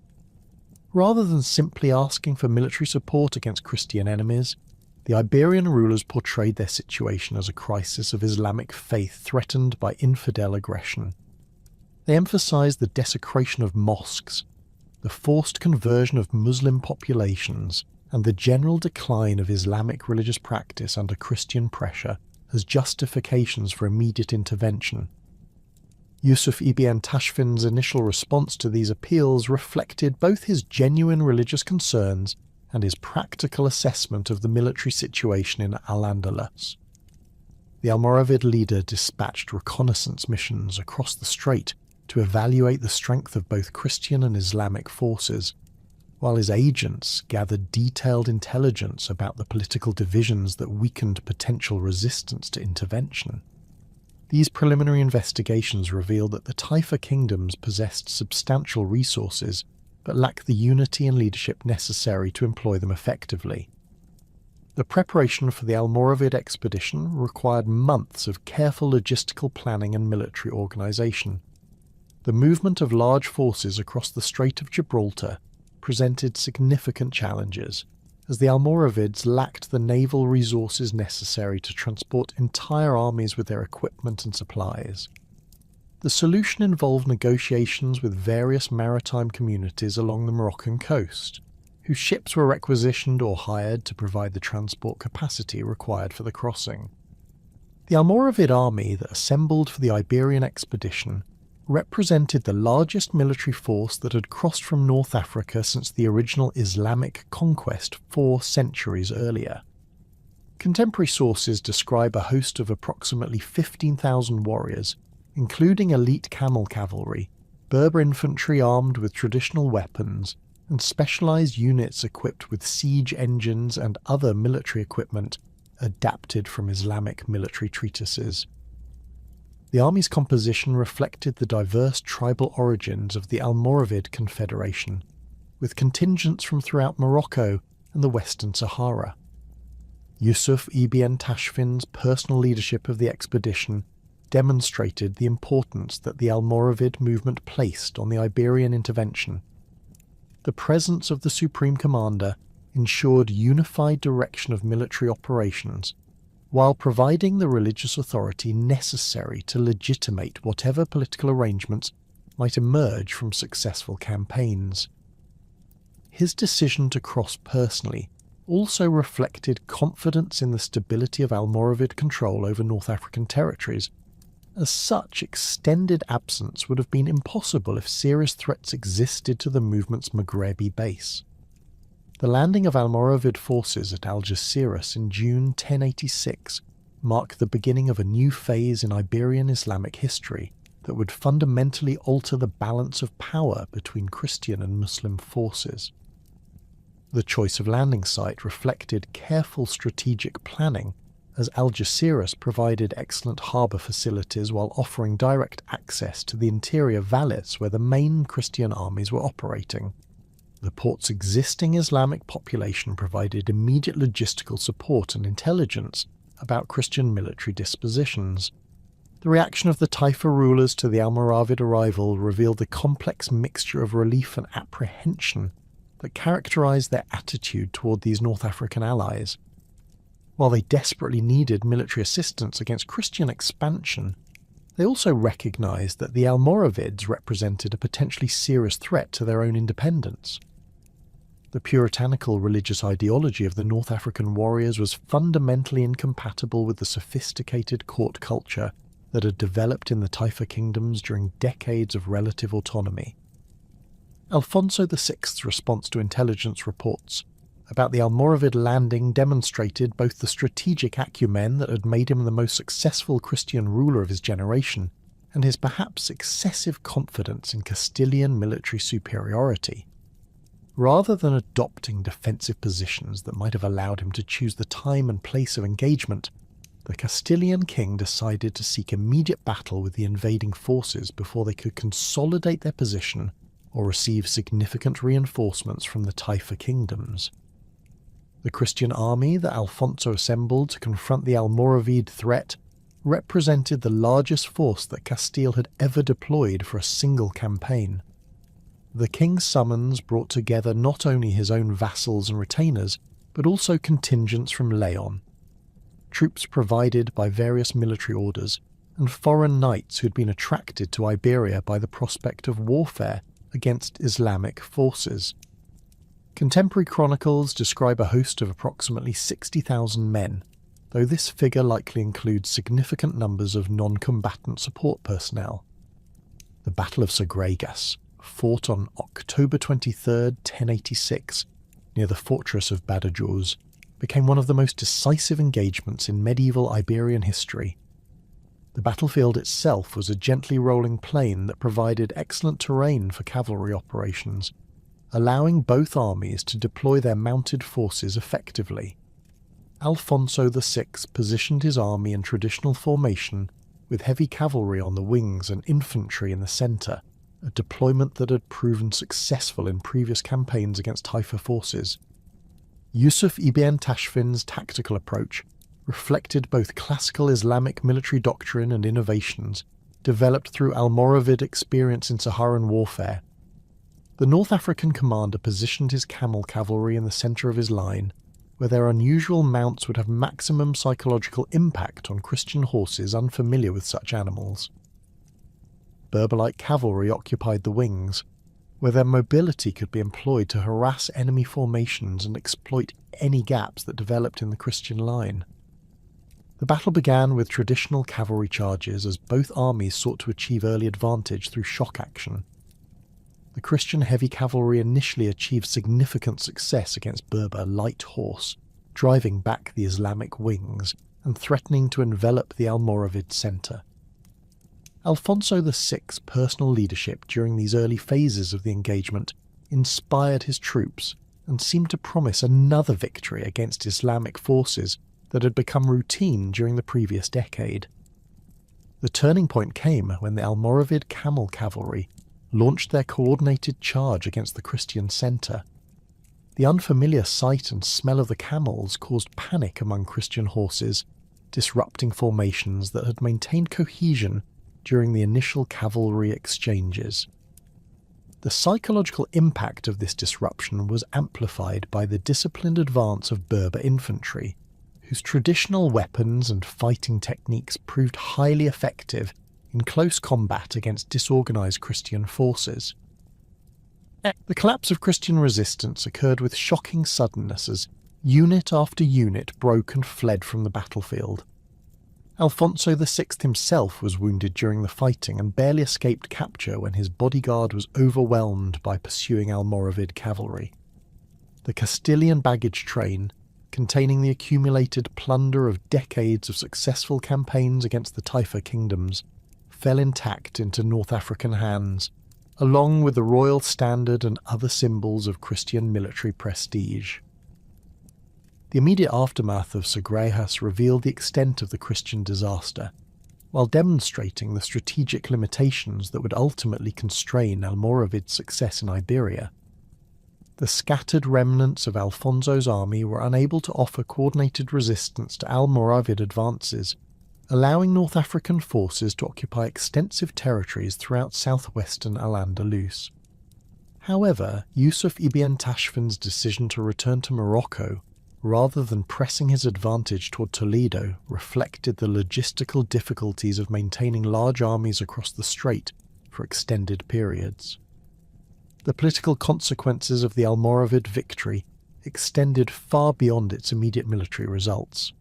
The demonstration that Christian expansion could be halted and reversed encouraged Islamic resistance throughout the peninsula while undermining the tribute relationships that had provided crucial revenue for Christian kingdoms.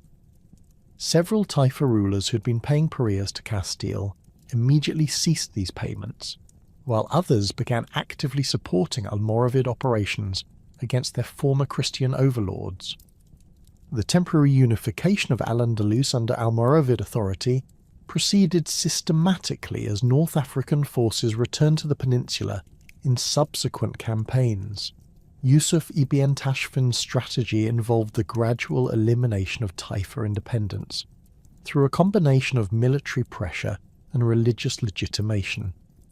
Taifa rulers who resisted incorporation into the Almoravid state were denounced as corrupt innovators whose religious practices had been contaminated by excessive contact with Christian influences. The conquest of Seville in 1091 marked a crucial stage in this process of reunification.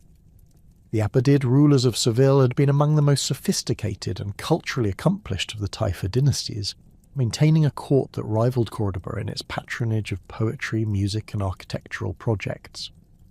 However, the military resources proved inadequate to resist Almoravid siege techniques, while their religious practices were condemned by North African clerics as corrupted by un-Islamic innovations. The systematic elimination of Taifa independence created a unified Islamic state that could coordinate resistance to Christian expansion more effectively than the fragmented kingdoms of the previous period.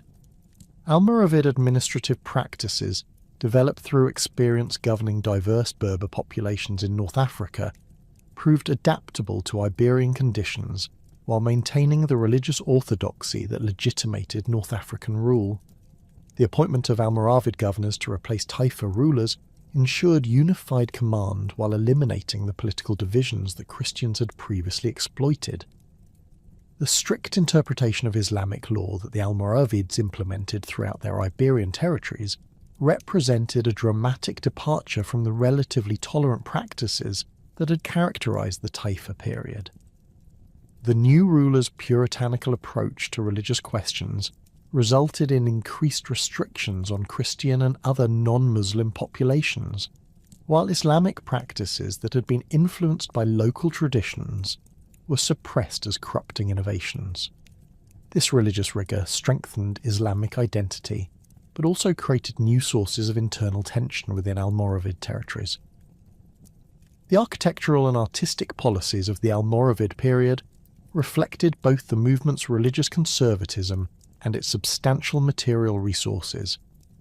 The construction of new mosques and the expansion of existing religious buildings proceeded according to strict guidelines that emphasized functional utility over decorative elaboration. However, the quality of craftsmanship in these projects remained high, while the scale of construction demonstrated the economic prosperity that Almoravid rule had restored to many regions of Al-Andalus. The military innovations that the Almoravids introduced to Iberian warfare included both technological improvements and tactical adaptations that proved highly effective against Christian opponents. The systematic use of crossbows by Berber infantry provided Islamic forces with significant advantages in siege warfare, while improved siege engines enabled the reduction of Christian strongholds that had previously been considered impregnable.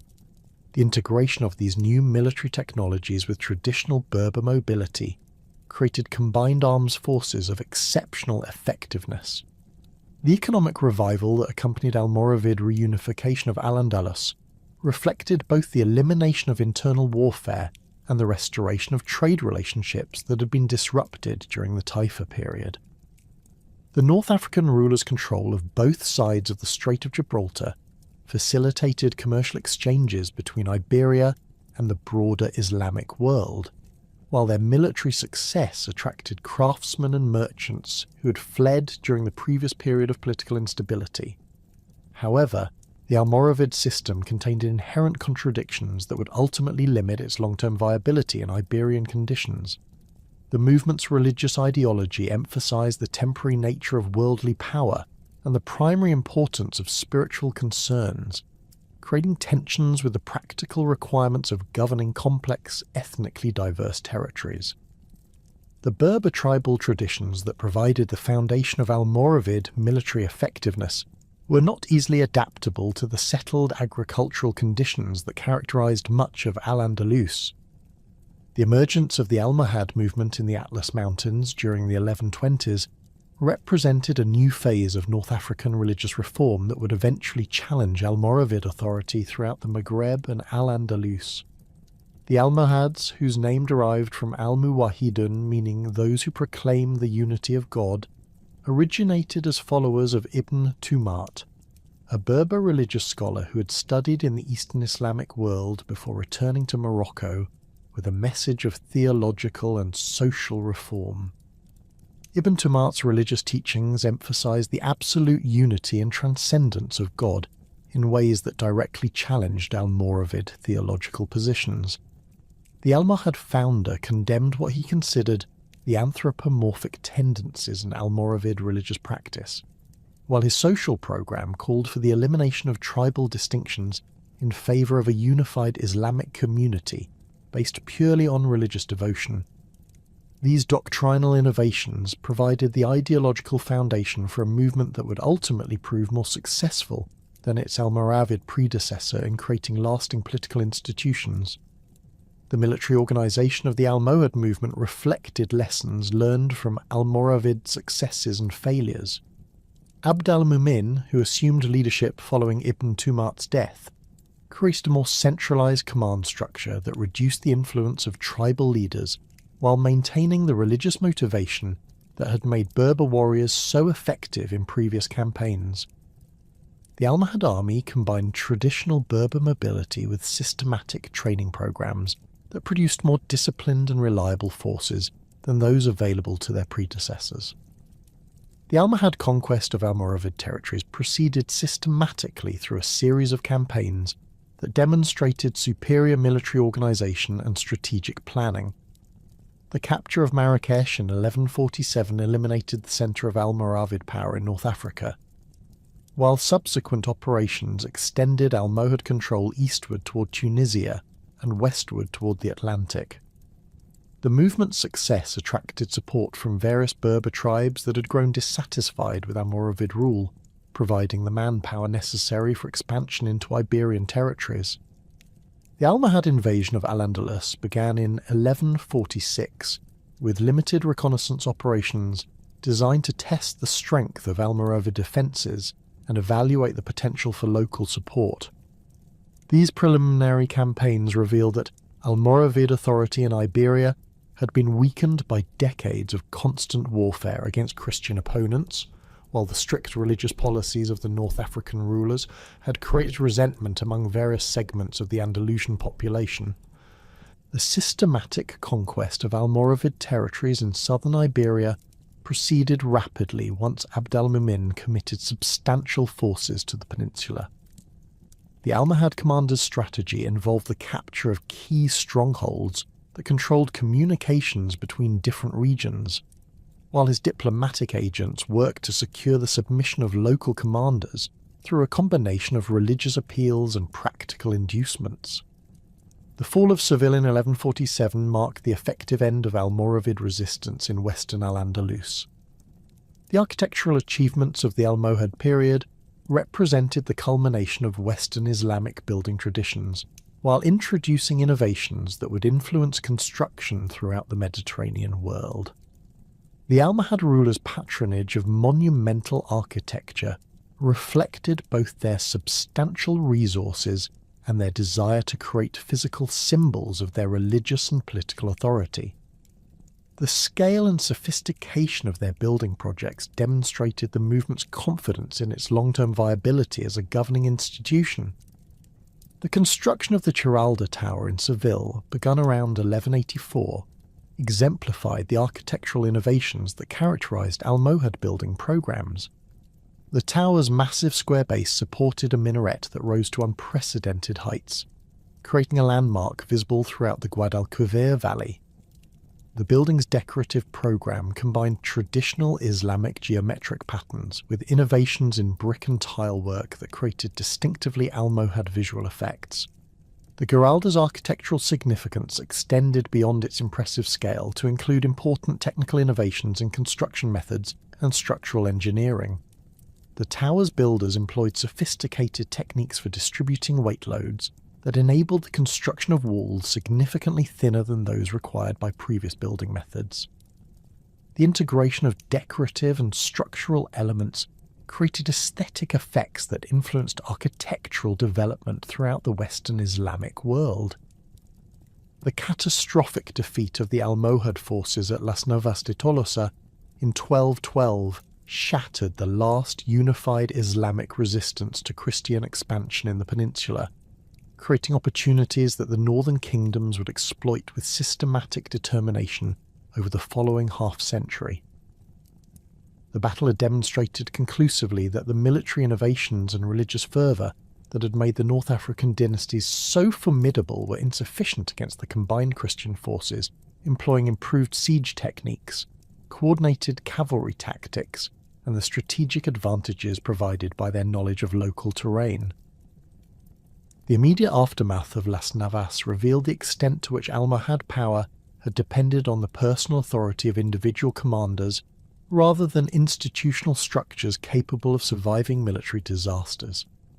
The death of numerous Almohad nobles during the battle eliminated much of the movement's experienced leadership, while the psychological impact of defeat undermined the religious confidence that had sustained North African rule throughout the previous century. Local governors throughout Al-Andalus found themselves isolated from central authority, forced to make independent decisions about resistance or submission to advancing Christian armies. Ferdinand III of Castile inherited this transformed strategic situation when he assumed the throne in 1217, combining the resources of Castile with those of Leon following his mother's death in 1230. The young king possessed both the military experience gained during frontier campaigns and the administrative capabilities necessary to coordinate large-scale conquest operations. His court included veteran commanders who had participated in Las Navas de Tolosa, providing him with detailed knowledge of Islamic military weaknesses and the tactical innovations that had proven most effective against North African forces. The Castilian military machine that Ferdinand assembled for his southern campaigns represented the culmination of 2 centuries of institutional development and tactical refinement.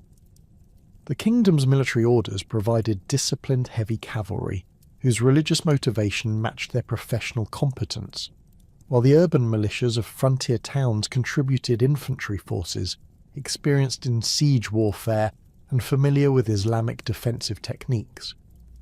The integration of these different military elements under unified royal command created armies capable of sustained operations across extensive territories.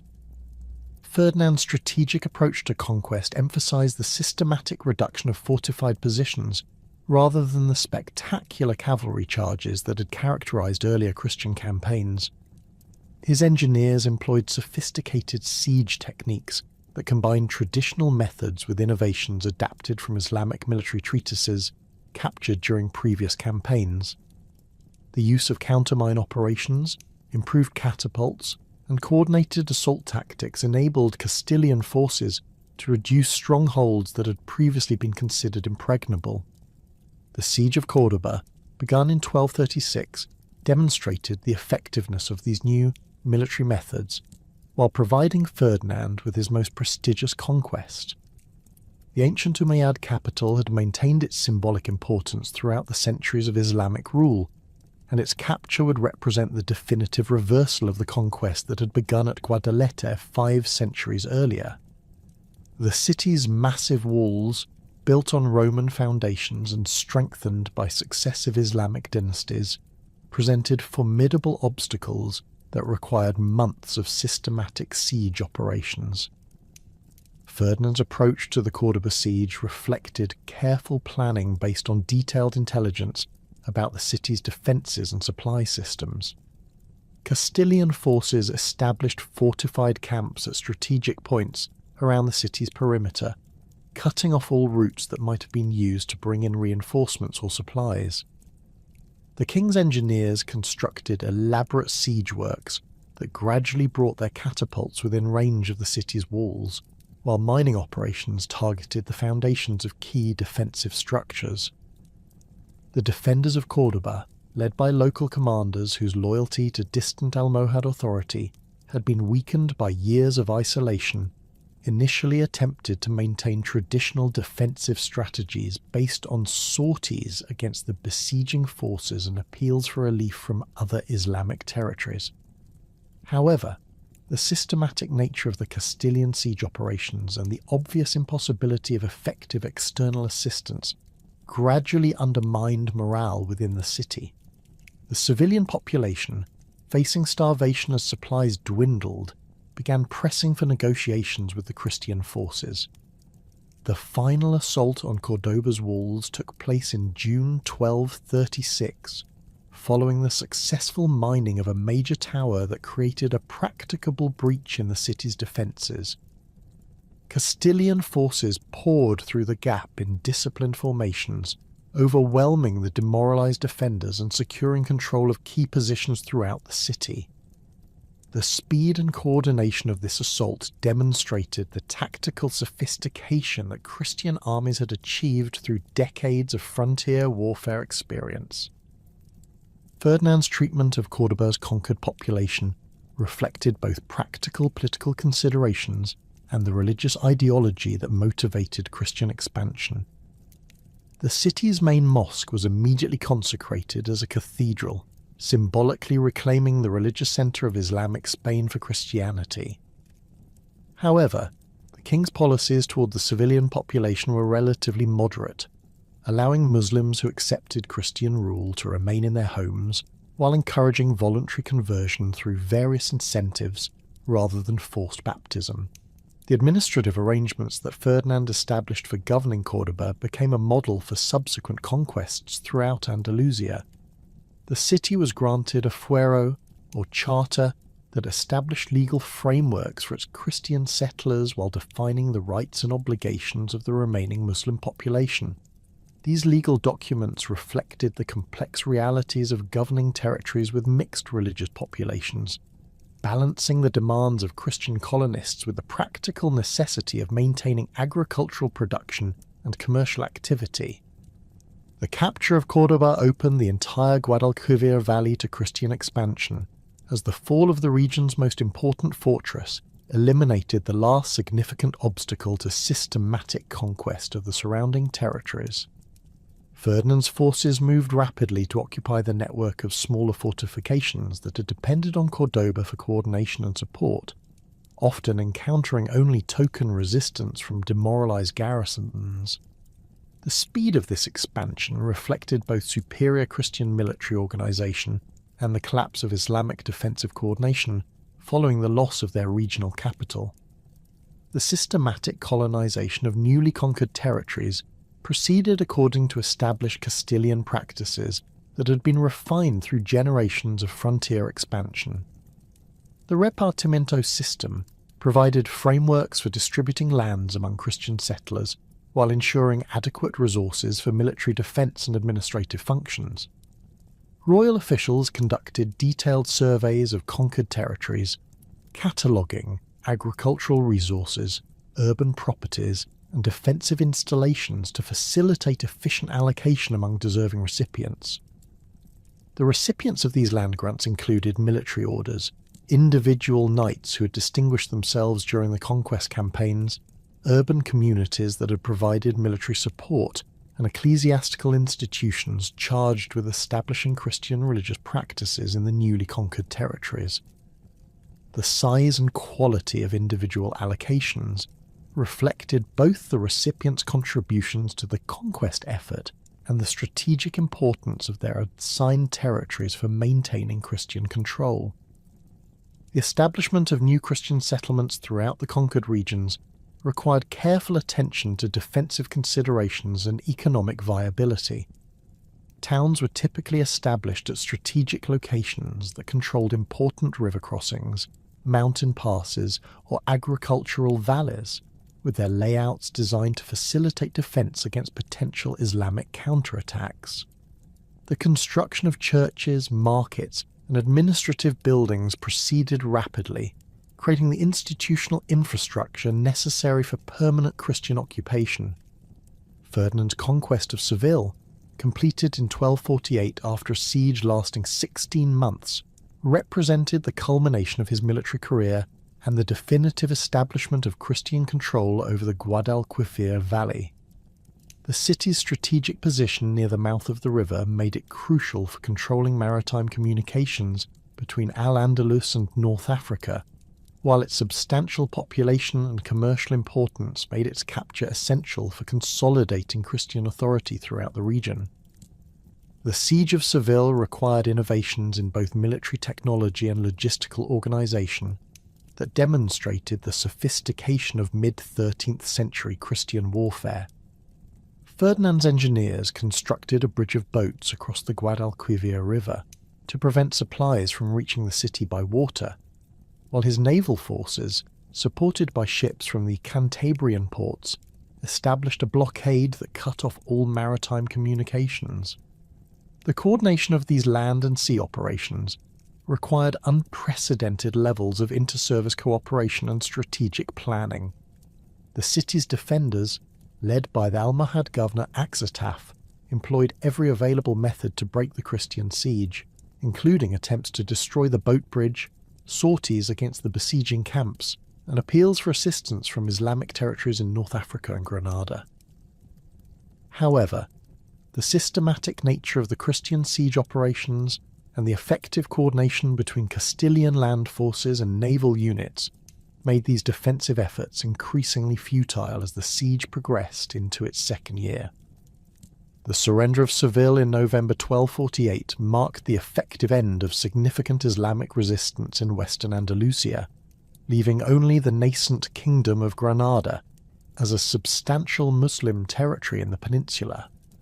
Ferdinand's entry into the conquered city was choreographed as a magnificent demonstration of Christian triumph, with the king processing through streets lined with his victorious troops, while church bells rang from the newly consecrated cathedral that had previously served as the city's main mosque. The transformation of Seville into a Christian city proceeded with the same systematic approach that had characterized Ferdinand's other conquests. The repartimento of the city and its surrounding territories involved extensive surveys and careful allocation of properties among the various groups that had contributed to the conquest. The city's substantial Muslim population was given the choice between conversion to Christianity, emigration to Granada or North Africa, or acceptance of dhimmi-like status under Christian rule. The economic impact of these conquests on the Kingdom of Castile was transformative, providing unprecedented resources for further military expansion and monumental construction projects. The agricultural wealth of the Guadalquivir Valley, combined with the commercial revenues of cities like Cordoba and Seville, enabled Ferdinand to maintain larger armies for longer periods while supporting the religious and educational institutions that legitimized Christian rule. The influx of tribute payments from the surviving Islamic territories provided additional resources for continued expansion. Simultaneously, the Crown of Aragon under James I was pursuing its own systematic expansion into Islamic territories along the Mediterranean coast and the Balearic Islands. The Aragonese approach to conquest differed from Castilian methods in several important respects, reflecting both the distinct institutional traditions of the Eastern Kingdom and the different strategic challenges presented by island and coastal warfare. The Aragonese military system placed greater emphasis on naval operations and amphibious assault techniques, while their administrative practices showed greater continuity with earlier Islamic governmental structures. James VI's conquest of Majorca, completed between 1229 and 1235, demonstrated the effectiveness of Aragonese naval warfare and the kingdom's capacity for sustained overseas operations. The island's strategic position in the western Mediterranean made its conquest essential for Aragonese control of maritime trade routes, while its substantial agricultural resources and urban centres provided economic incentives that justified the considerable expenses involved in amphibious warfare. The planning for the Majorcan expedition reflected careful consideration of the logistical challenges involved in transporting large armies across open water and maintaining them on hostile territory. James assembled a fleet of over 100 vessels, including both royal ships and vessels contributed by the maritime communities of Catalonia and Valencia. The army that embarked for Majorca included approximately 15,000 troops, representing the largest overseas expedition that Aragon had ever attempted.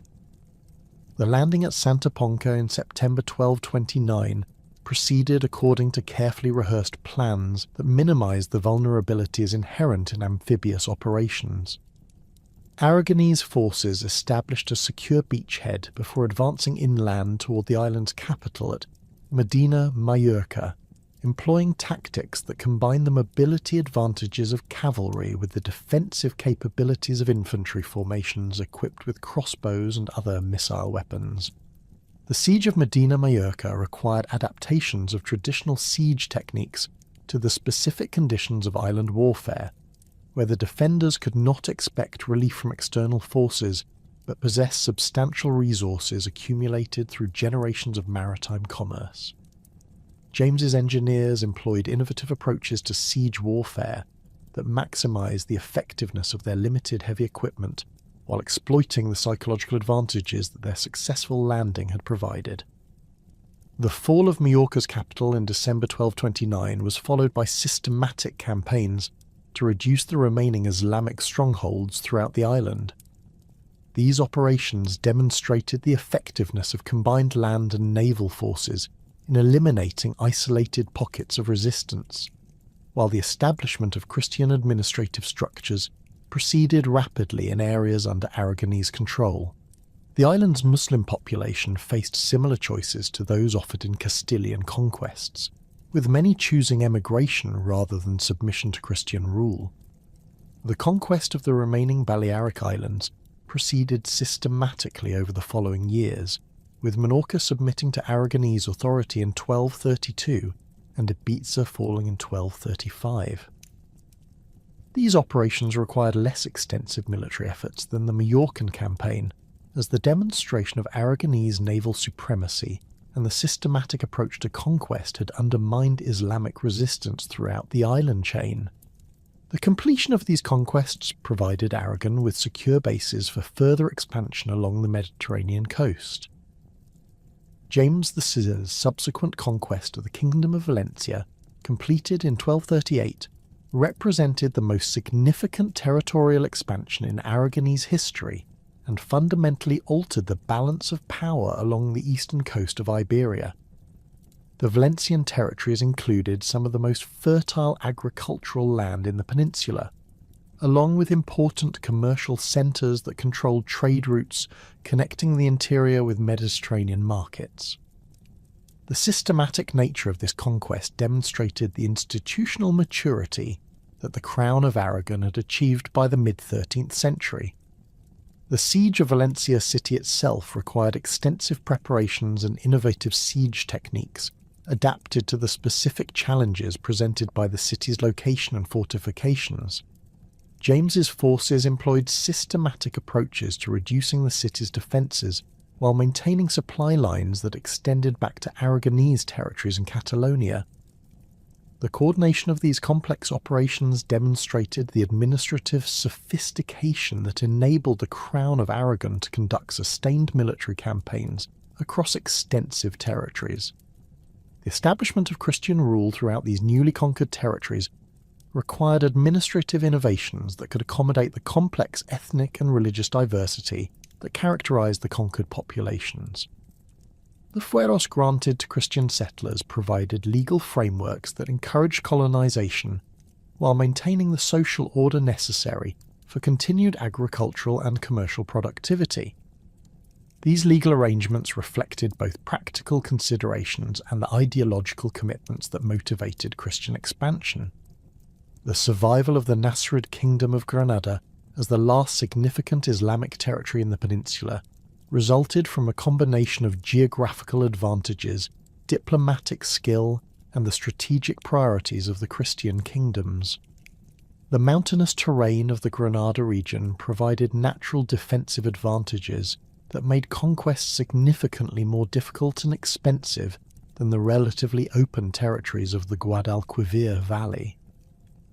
The Nasrid rulers' willingness to accept tributary status and provide military assistance to Christian campaigns against other Islamic territories enabled them to maintain independence while their neighbours succumbed to Christian expansion. Muhammad ibn Yusuf ibn Nasser, who established the Nasrid dynasty in 1238, demonstrated remarkable political acumen in navigating the complex diplomatic environment created by rapid Christian expansion. His acceptance of tributary status under Ferdinand III provided immediate security against Castilian attack, while allowing him to consolidate control over the remaining Islamic territories in southeastern Iberia. This pragmatic approach to survival would enable the Nasrid kingdom to persist for another 2.5 centuries, becoming the last Islamic state in Western Europe. The dynastic union that joined the Kingdom of Aragon with the County of Barcelona in 1137 emerged from the calculated political manoeuvring of Ramiro II of Aragon, whose desperate circumstances following his brother Alfonso the Battler's death, without legitimate heirs, forced him to abandon his monastic vows and secure the kingdom's succession through matrimonial alliance. The marriage contract between his infant daughter Petronilla and Ramon Berenguer IV of Barcelona created a composite monarchy that would fundamentally transform the political landscape of Eastern Iberia while establishing the foundation for one of medieval Europe's most successful maritime empires. Ramon Berenguer IV's assumption of the title Prince of Aragon, while retaining his position as Count of Barcelona, reflected the complex constitutional arrangements that governed this unprecedented union. The Catalan nobleman brought to the partnership not only his county's substantial military resources and commercial networks, but also a sophisticated administrative tradition that had been developed through generations of frontier warfare and Mediterranean trade. His court at Barcelona included experienced diplomats, skilled military engineers, and knowledgeable merchants whose expertise would prove crucial in the expanded territories that the Union would eventually control. The institutional structures that emerged from this dynastic combination preserved the distinct legal and administrative traditions of both constituent territories, while creating mechanisms for coordinated action in matters of common interest.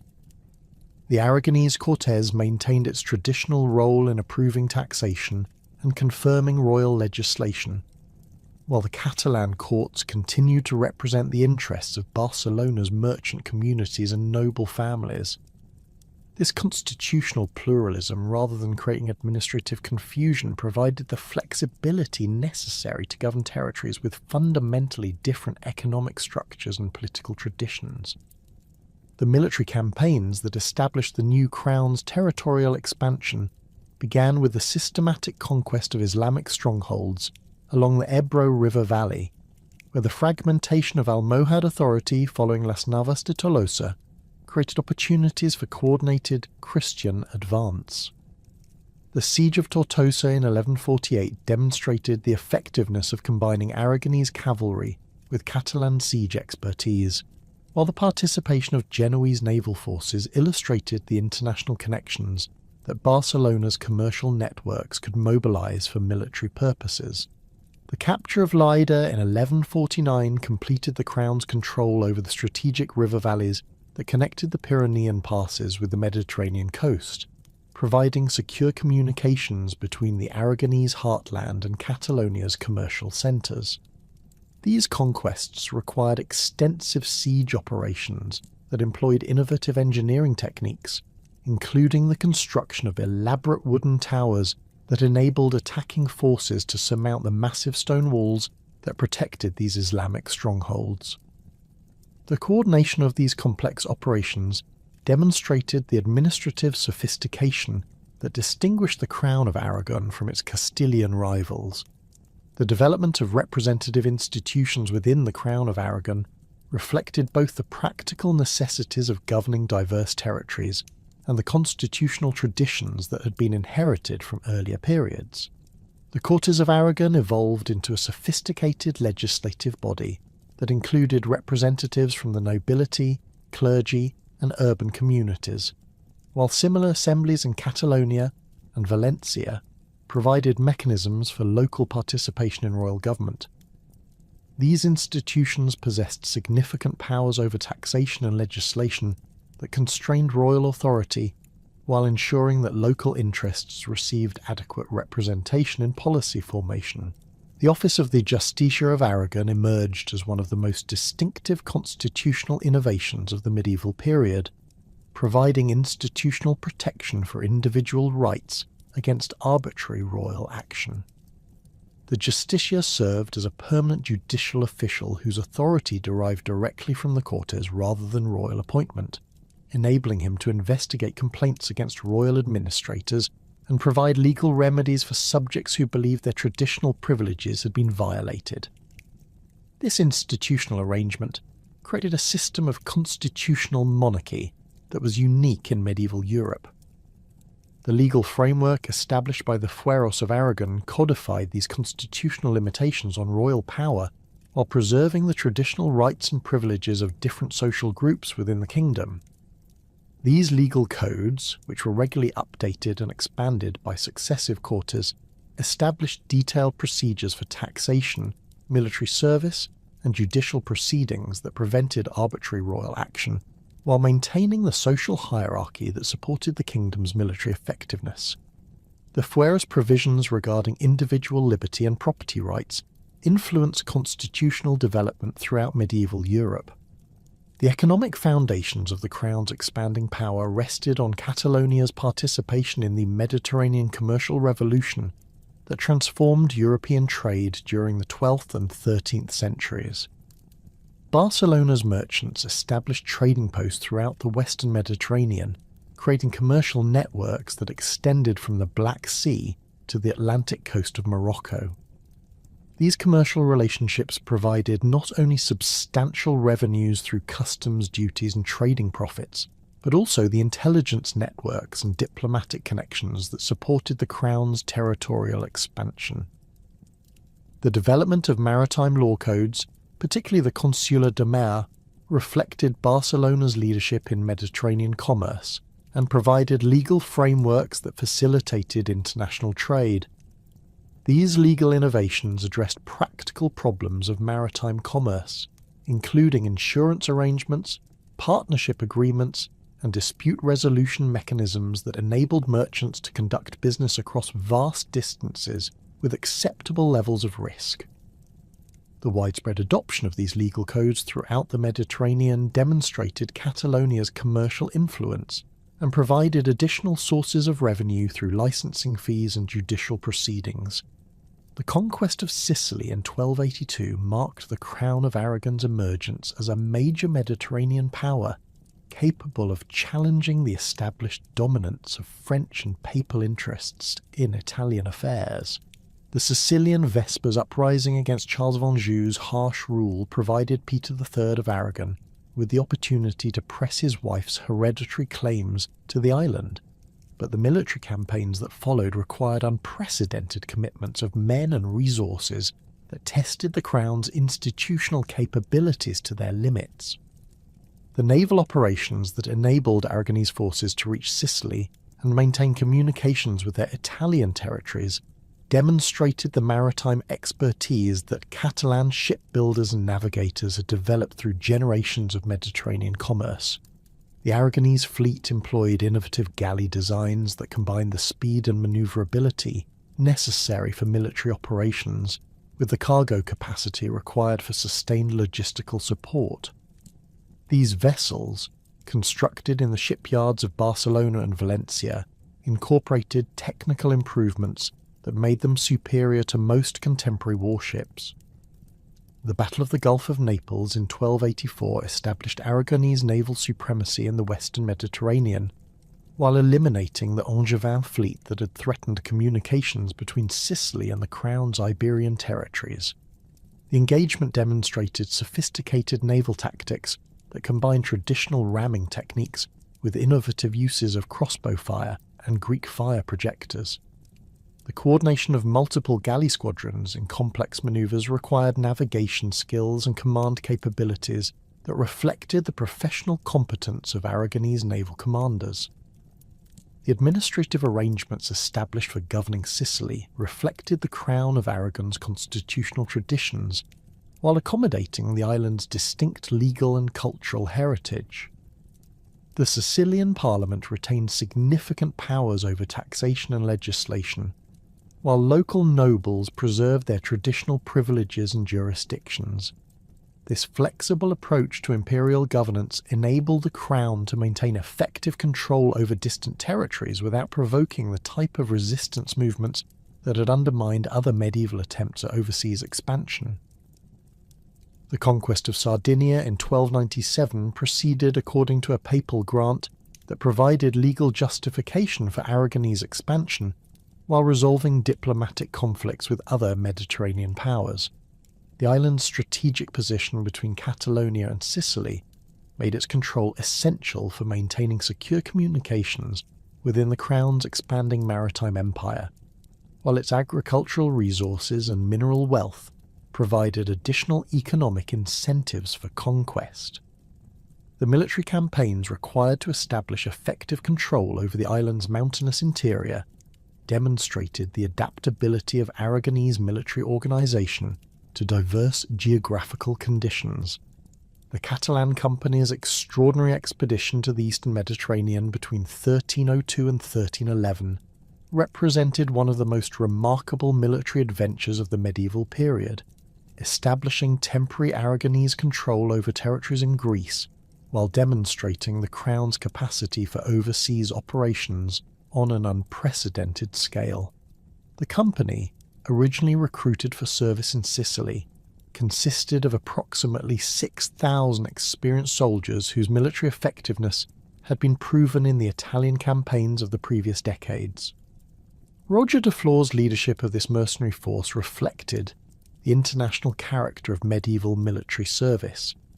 As this German-born commander had gained his military experience in various Mediterranean conflicts before entering Aragonese service, his negotiations with the Byzantine Emperor Andronicus II for employment against Turkish forces in Anatolia demonstrated the diplomatic sophistication that characterized the Crown of Aragon's international relationships, while the company's subsequent operations revealed both the potential and limitations of mercenary warfare in distant territories.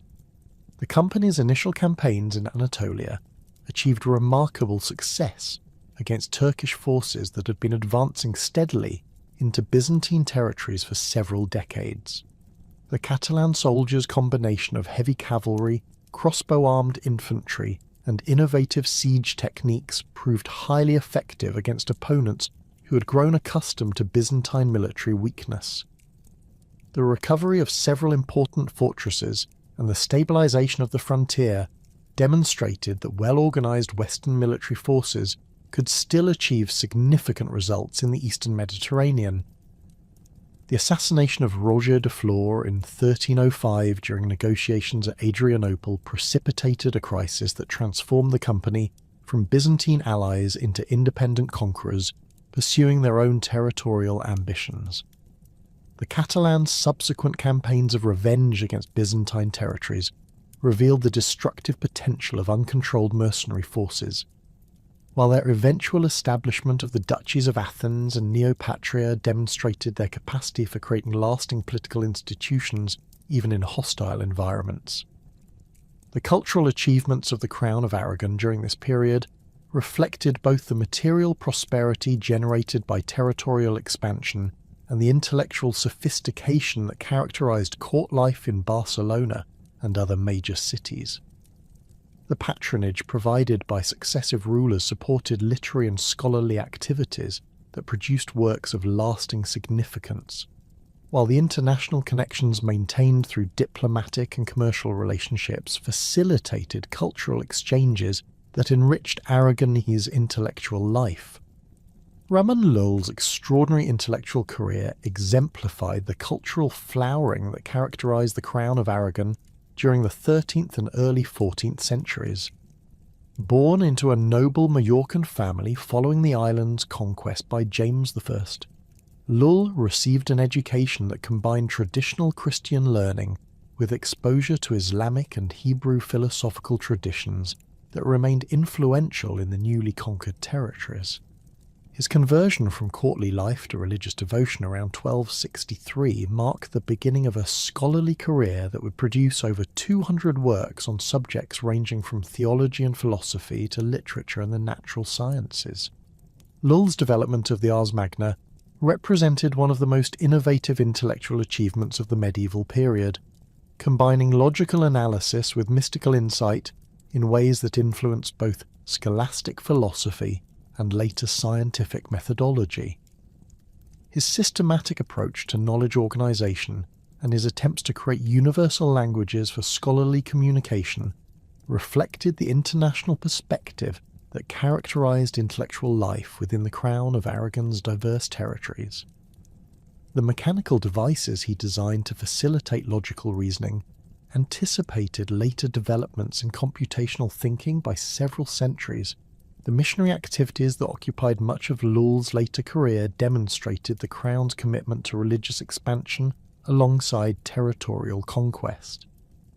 His repeated journeys to North Africa and the Eastern Mediterranean, undertaken despite considerable personal danger, reflected both individual religious devotion and broader political strategies designed to extend Christian influence throughout the Mediterranean world. His martyrdom in Tunisia around 1315 provided the Crown with a powerful symbol of religious dedication that enhanced its reputation throughout Christian Europe. The literary renaissance that flourished in Catalonia during the 14th century produced works that established the vernacular language as a medium for sophisticated artistic expression, while celebrating the Crown's military and political achievements. The Chronica of James I, written in Catalan rather than Latin, represented a conscious decision to employ the vernacular for historical writing that reflected growing confidence in local cultural traditions. The Chronicle's detailed accounts of the king's conquests provided both historical records and literary models that influenced subsequent historical writing throughout the Crown's territories. Bennett's close continuation of this historical tradition in his Chronicle of Peter III's reign demonstrated the maturation of Catalan historical writing and its capacity for analysing complex political and military developments.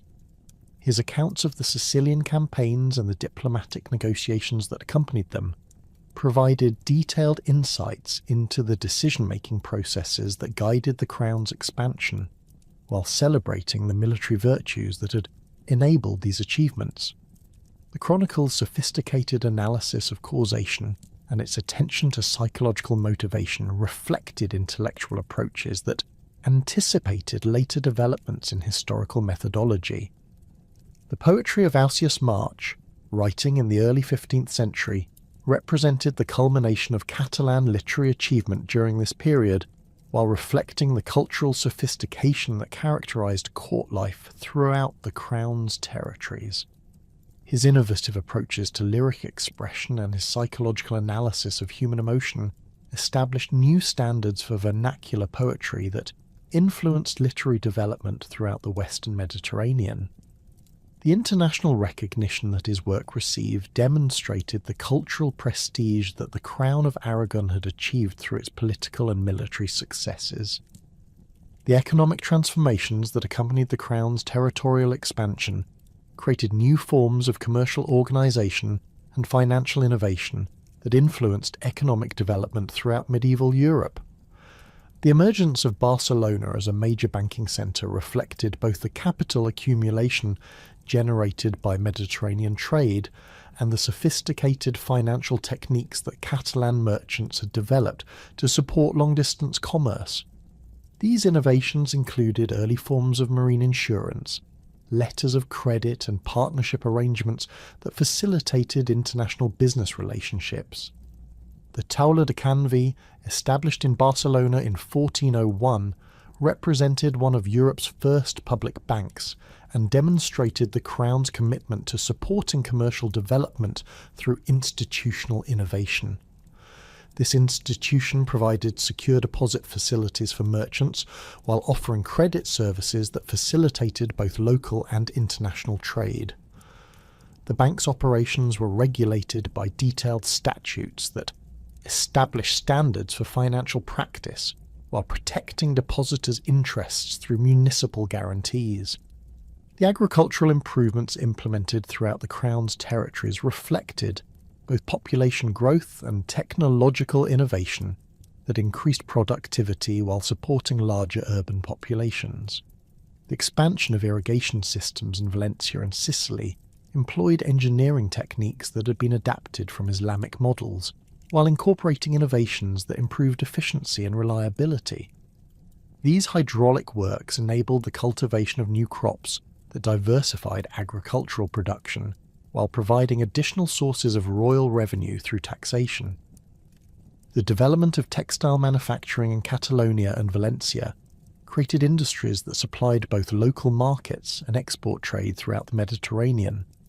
The production of high-quality woolens and silk fabrics employed techniques that had been learned from Islamic craftsmen, while incorporating innovations that improved both quality and efficiency. These industries provided employment for substantial urban populations while generating the export revenues that supported the Crown's military and diplomatic activities. The death of Alfonso IX of Leon in 1230 created the political circumstances that would transform the balance of power in medieval Iberia, as his son Ferdinand III inherited both the Leonese crown and his Castilian patrimony, uniting under a single ruler the two most powerful Christian kingdoms of the peninsula. This dynastic accident eliminated the fratricidal conflicts that had weakened both realms during the previous century, while concentrating military and economic resources sufficient to sustain the massive territorial conquests that would reduce Islamic Al-Andalus to the single tributary kingdom of Granada. Ferdinand's approach to governing his expanded domains reflected both practical necessity and deliberate policy choices designed to prevent the type of administrative fragmentation that had previously weakened Christian expansion efforts. Rather than maintaining separate governmental structures for Leon and Castile, the new monarch systematically integrated their military commands, fiscal systems, and judicial institutions under unified royal authority. This consolidation process required careful negotiation with noble families whose traditional privileges and territorial jurisdictions had developed during centuries of independent existence. But Ferdinand's diplomatic skill and military success provided sufficient leverage to overcome most resistance to administrative reform. The Leonese nobility's acceptance of Castilian hegemony was facilitated by their recognition that unified command had enabled Ferdinand's spectacular conquests of Cordoba, Seville, and other major Islamic strongholds that had resisted Christian assault for centuries. The distribution of conquered territories among supporters from both kingdoms created new sources of wealth and status that compensated for any loss of traditional autonomy, while the continuing threat from Granada provided compelling reasons for maintaining military cooperation under royal leadership. The administrative structures that emerged from this unification process established precedents for centralized monarchy that would influence Castilian governmental development for centuries. The royal chancery expanded its operations to handle the increased volume of legal documents, territorial grants, and diplomatic correspondence required to govern the enlarged kingdom, while specialized departments developed expertise in managing conquered territories with substantial Muslim populations. These bureaucratic innovations created career opportunities for educated men from lesser noble families, gradually expanding the social base of royal administration beyond the traditional great magnate families. The military organization of the unified kingdom reflected both the expanded territorial responsibilities and the continuing need for frontier defence against Granada and potential North African intervention. The traditional system of feudal military service was supplemented by paid professional forces whose loyalty to the crown was not mediated by local noble commanders, while the military orders continued to provide disciplined heavy cavalry for major campaigns. The integration of urban militias from recently conquered cities added experienced infantry forces familiar with Islamic military techniques and siege warfare. The economic foundations of Castilian expansion rested on the agricultural wealth of the Duero and Guadalquivir valleys, whose fertile soils supported both subsistence farming and commercial crop production that generated substantial royal revenues through taxation.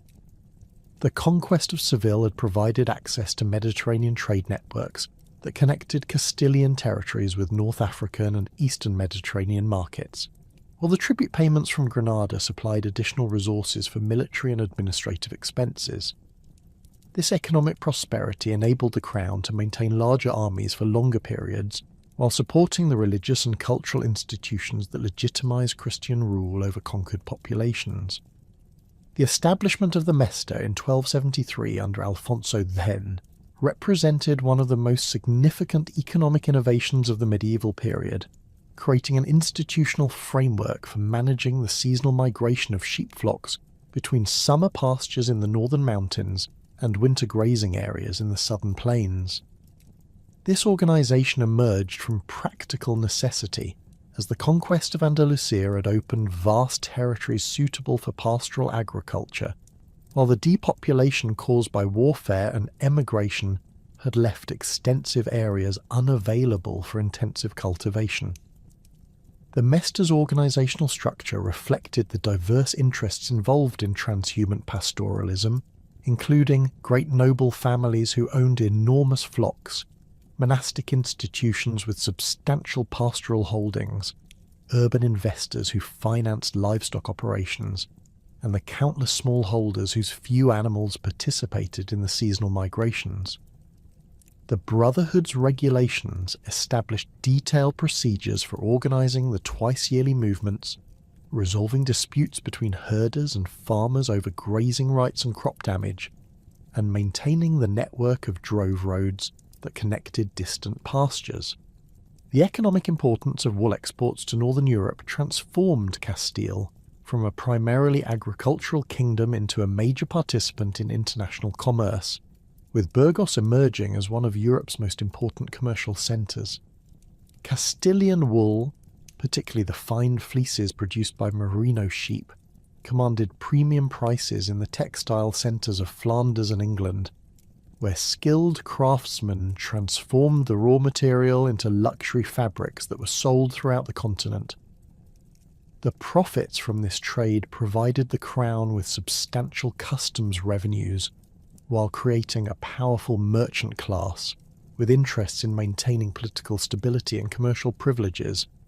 The Canadas or drove roads that connected the seasonal pastures became arteries of economic activity that linked remote rural areas with major commercial centres.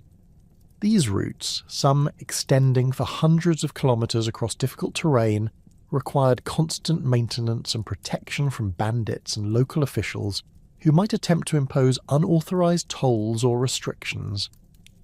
The Mesta's privileges included the right to use these traditional routes without interference, to graze animals on common lands and stubble fields, and to purchase supplies at regulated prices in towns along the migration routes. The social and political influence of the Mesta extended far beyond its immediate economic functions, as the organisation's members included some of the most powerful noble families in Castile, along with important ecclesiastical institutions and wealthy urban merchants. The Brotherhood's annual assemblies provided forums for discussing not only pastoral matters, but also broader political issues affecting the kingdom, while its financial resources enabled it to influence royal policy through loans and political support. This concentration of economic power in pastoral agriculture would have profound consequences for Castilian social development, as it encouraged the maintenance of extensive underpopulated territories devoted to livestock rather than intensive agricultural settlement. The reign of Alfonso the Learned marked both the intellectual zenith of medieval Castile and the beginning of the political instability that would plague the kingdom for the next 2 centuries. Alfonso's scholarly interests and ambitious cultural projects created a court that attracted learned men from throughout Europe and the Islamic world, while his legal and administrative reforms established institutional frameworks that would influence Spanish governmental development for centuries. However, his expensive imperial ambitions and controversial domestic policies provoked noble rebellions that weakened royal authority and established precedents for aristocratic resistance to monarchical power. The Siete Partidas, Alfonso's comprehensive legal code, represented one of the most sophisticated attempts at systematic jurisprudence in medieval Europe, combining Roman law principles with Germanic customary practices and canon law provisions to create a unified legal framework for governing Castile's diverse territories and populations. The code's detailed provisions addressed everything from royal prerogatives and noble privileges to commercial regulations and family law, establishing legal principles that would influence Spanish jurisprudence into the modern period. Alfonso's historical and literary projects, including the Historia de España and the Grande e General Historia, demonstrated the cultural ambitions that characterized his reign, while establishing vernacular Castilian as a language suitable for scholarly and artistic expression. These works employed teams of translators and scholars working with Arabic, Latin, and Hebrew sources to create comprehensive accounts of world history and Spanish development that reflected the international perspective of Alfonso's court. The astronomical treatises produced under royal patronage, particularly the Alphonsine tables, achieved international recognition and influenced scientific development throughout Europe. The imperial ambitions that consumed much of Alfonso's attention and resources reflected both personal dynastic claims and broader strategic considerations about Castile's role in European politics. His pursuit of the Holy Roman Empire crown based on his mother's Hohenstaufen lineage required enormous expenditures on diplomatic missions, military preparations, and political bribes that strained the kingdom's finances while producing no tangible benefits for Castilian interests. The failure of these imperial projects damaged royal prestige while providing ammunition for domestic opponents who criticised the king's neglect of peninsular affairs. The noble rebellion that erupted in 1272 under the leadership of Alfonso's brother, Infante Felipe, revealed the extent to which aristocratic opposition had been building during the king's preoccupation with imperial ambitions. The rebels' grievances included excessive taxation to fund foreign adventures, the appointment of foreign advisors to important positions, and the king's attempts to limit traditional noble privileges through legal and administrative reforms. The rebellion's initial success demonstrated the military resources that great noble families could mobilize when united in opposition to royal authority. The civil war that followed lasted intermittently for over a decade, devastating large areas of Castile while encouraging external intervention from Aragon, France, and Granada. The conflict's destructive effects on agricultural production, commercial activity, and administrative functions weakened the kingdom's capacity for external expansion, while creating precedents for noble resistance that would influence Castilian politics for generations. The eventual reconciliation between Alfonso and his opponents required significant concessions to aristocratic privileges that limited royal authority and established the principle that monarchical power was constrained by noble consent. The succession crisis that followed Alfonso's death in 1284 precipitated an even more serious conflict between his son Sancho IV and the supporters of the Infantes de la Cerda, whose claims were based on their status as sons of Alfonso's deceased eldest son, Ferdinand. This dispute involved fundamental questions about succession law and the nature of royal authority that had implications extending far beyond the immediate dynastic conflict. The supporters of the Infantes argued for strict primogeniture that would have elevated the eldest son's children over their uncle, while Sancho's party maintained that the kingdom's needs required an adult ruler capable of immediate effective governance. The international dimensions of this succession dispute reflected Castile's growing importance in European politics and the extent to which domestic conflicts could attract foreign intervention. The French monarchy supported the Infantes' claims as part of broader strategies to limit Castilian power and extend French influence in Iberian affairs, while Aragon alternately supported different factions depending on immediate strategic calculations. The involvement of these external powers prolonged the conflict while increasing its destructive effects on Castilian society and economy. Sancho IV's eventual victory in this succession struggle was achieved through military success, diplomatic skill, and his ability to present himself as the candidate best qualified to defend Castilian interests against both domestic and foreign threats. His coronation in 1284 established important precedents about the relationship between royal authority and noble consent, as his legitimacy depended not only on hereditary claims, but also on recognition by the kingdom's most powerful families. This contractual aspect of monarchy would become increasingly important in subsequent reigns, as nobles demanded greater participation in governmental decisions. The minority of Ferdinand IV, who inherited the throne at age 9 in 1295, created another extended period of political instability as competing factions struggled for control of royal authority. The regency arrangements established by Sancho IV's testament were immediately challenged by various noble coalitions seeking to advance their own interests, while external powers again attempted to exploit Castilian weakness for territorial and political advantage. The young king's mother, Maria de Molina, demonstrated remarkable political skill in navigating these treacherous circumstances, but her efforts could not prevent the fragmentation of royal authority that characterized this period. The emergence of powerful noble leagues during Ferdinand's minority represented a fundamental challenge to monarchical authority that would influence Castilian politics throughout the 14th and 15th centuries.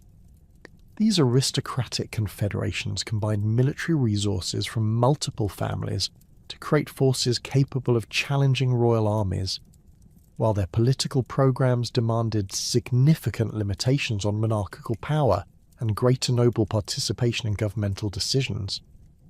The League's ability to coordinate their activities across extensive territories demonstrated the organizational sophistication that the high nobility had developed during previous conflicts. The Hermandades or urban leagues that emerged in response to noble violence represented attempts by town governments and merchant communities to protect their interests through collective action when royal authority proved inadequate. These municipal confederations organized their own military forces, established judicial procedures for resolving commercial disputes, and negotiated directly with noble factions to secure protection for trade routes and market activities.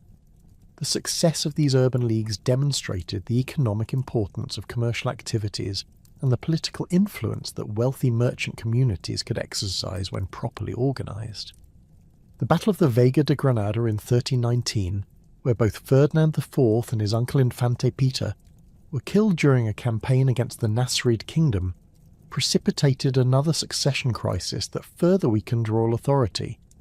The death of the king without adult heirs meant that the crown passed to his infant son Alfonso VII, creating another extended minority that provided opportunities for noble factions to advance their territorial and political ambitions. The regency struggles that followed demonstrated the inability of existing institutional arrangements to provide stable governance during royal minorities. Alfonso V's assumption of personal rule in 1325 marked the beginning of a systematic effort to restore royal authority and eliminate the noble privileges that had accumulated during previous decades of political instability. The young king's military campaigns against rebellious nobles employed innovative tactical approaches that combined traditional heavy cavalry with crossbow-armed infantry and early gunpowder weapons, while his administrative reforms sought to establish more effective royal control over taxation, justice, and military organisation. These centralising policies provoked fierce resistance from entrenched noble interests, but ultimately succeeded in restoring effective monarchical government. The victory over the combined forces of Granada and the Marinid dynasty at the Battle of Rio Salado in 1340 represented the culmination of Alfonso's military reforms and demonstrated that unified Castilian forces could still achieve decisive victories against Islamic opponents. The battle's strategic significance extended beyond its immediate military results, as it eliminated the last serious threat of North African intervention in Iberian affairs while confirming Castilian hegemony over the peninsula's remaining Islamic territories. The victory's psychological impact strengthened royal prestige, while providing resources for continued administrative and military development. The Black Death's arrival in Castile during 1348 to 1349 created demographic and economic disruptions that fundamentally altered the kingdom's social structure while providing new challenges for royal authority. The massive population losses, which may have eliminated 1/3 or more of the kingdom's inhabitants, disrupted agricultural production, reduced tax revenues, and created labour shortages that empowered surviving peasants to demand better working conditions and higher wages. These economic changes weakened the traditional social hierarchy while creating new opportunities for social mobility that challenged established patterns of authority. The reign of Peter the Bad, who succeeded Alfonso Juan in 1350, became synonymous with the violent factional conflicts that characterised late medieval Castile. Peter's attempts to maintain royal authority through harsh measures against noble opponents earned him the epithet the Cruel from his enemies, while his supporters praised his efforts to enforce justice and protect royal prerogatives against aristocratic usurpation. The civil wars that consumed his reign reflected deeper structural problems in Castilian society that could not be resolved through traditional governmental mechanisms. The Trastamara Revolution that brought Henry II to the throne in 1369 represented both a dynastic change and a fundamental shift in the balance of power between monarchy and nobility. Henry's victory over his half-brother Peter was achieved through extensive noble support that required significant concessions to aristocratic privileges and territorial ambitions. The new dynasty's legitimacy depended on maintaining these aristocratic alliances, creating a political system in which royal authority was effectively constrained by noble consent and participation in governmental decisions.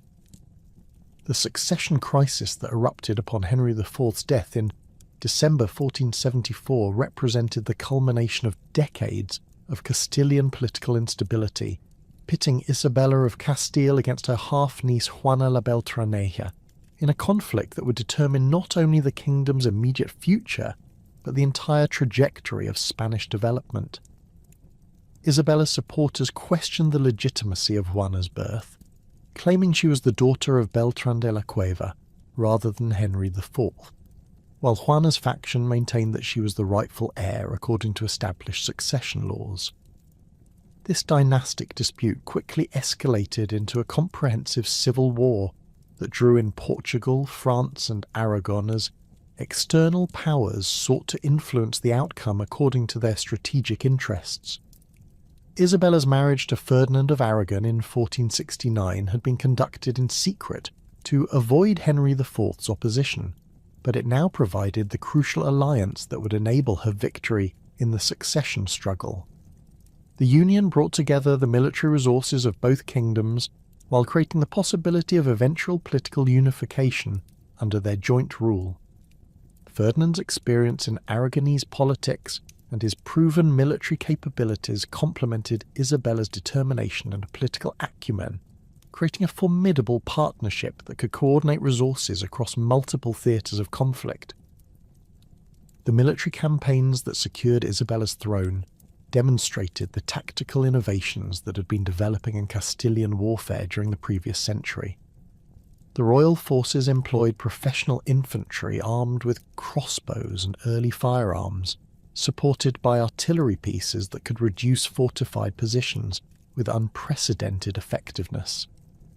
The Siege of Zamora in 1476 showcased these new military technologies, as Ferdinand's engineers employed cannon to breach walls that had previously been considered impregnable, while disciplined infantry formations prevented the defenders from conducting the type of sorties that had traditionally been used to disrupt siege operations. The Battle of Toro in March 1476 proved decisive in establishing the military superiority that would ultimately secure Isabella's recognition as legitimate queen. The engagement took place on a broad plain that allowed both armies to deploy their cavalry effectively, but the outcome was determined by the superior discipline and coordination of the Isabelline forces rather than individual heroism or tactical brilliance. Ferdinand's personal leadership during the crucial phases of the battle inspired his troops while demonstrating the military competence that had made him one of Europe's most respected commanders. The political settlement that followed Isabella's military victory required careful negotiation of the constitutional arrangements that would govern the joint rule of Castile and Aragon. The motto, Tanto monta, monta tanto, Isabel como Fernando, expressed the theoretical equality of both monarchs, but the practical implementation of this principle required detailed agreements about the exercise of authority in different territories and circumstances. These arrangements preserved the distinct legal and administrative traditions of both kingdoms, while creating mechanisms for coordinated action in matters of common interest. The administrative reforms that the Catholic monarchs implemented throughout their territories reflected both practical necessity and deliberate policy choices designed to strengthen royal authority while improving governmental efficiency. The establishment of the Royal Council as the supreme administrative body created institutional mechanisms for coordinating policy across different kingdoms and territories, while specialised councils for military affairs, finance and justice provided expertise in managing complex governmental functions. These bureaucratic innovations attracted educated men from lesser noble families and urban backgrounds, gradually expanding the social base of royal administration beyond traditional aristocratic networks. The pacification of Castilian nobility represented one of the monarch's most significant domestic achievements, as they systematically eliminated the private warfare and territorial usurpation that had characterized previous reigns. The destruction of numerous illegal castles built during the civil wars of the 15th century demonstrated royal determination to monopolize military force, while the incorporation of great noble families into court service provided alternative sources of status and income that reduced their incentives for rebellion.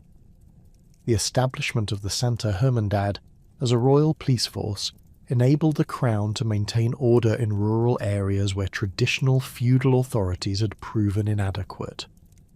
The conquest of Granada, begun in earnest in 1482, represented both the culmination of centuries of Christian expansion and a demonstration of the military and administrative capabilities that the unified monarchy had developed.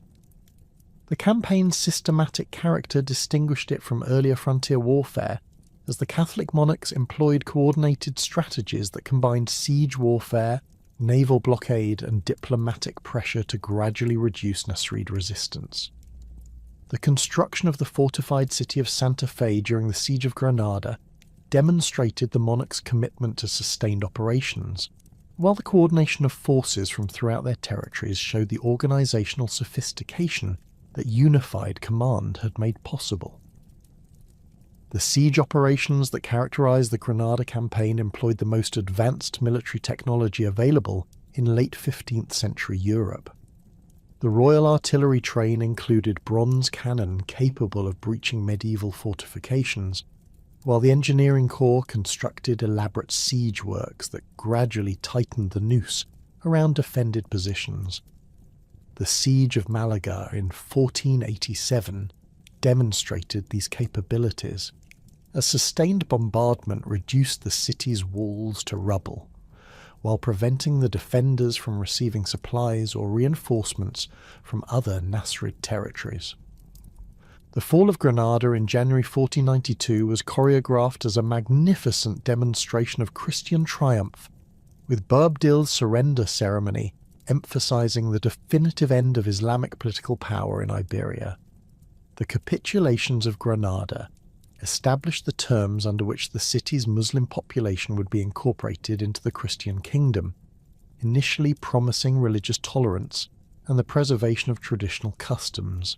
However, these agreements would soon be modified as the monarch's policies evolved toward religious uniformity throughout their territories.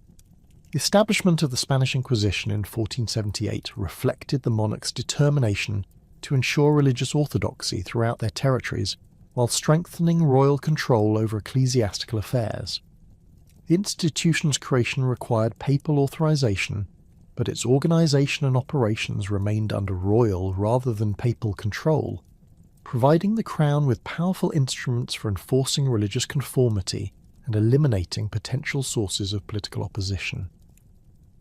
The appointment of Thomas de Torquemada as Grand Inquisitor established centralized direction for inquisitorial activities throughout Castile and Aragon. The Inquisition's procedures reflected both medieval legal traditions and innovations designed to address the specific challenges of identifying and prosecuting religious heterodoxy.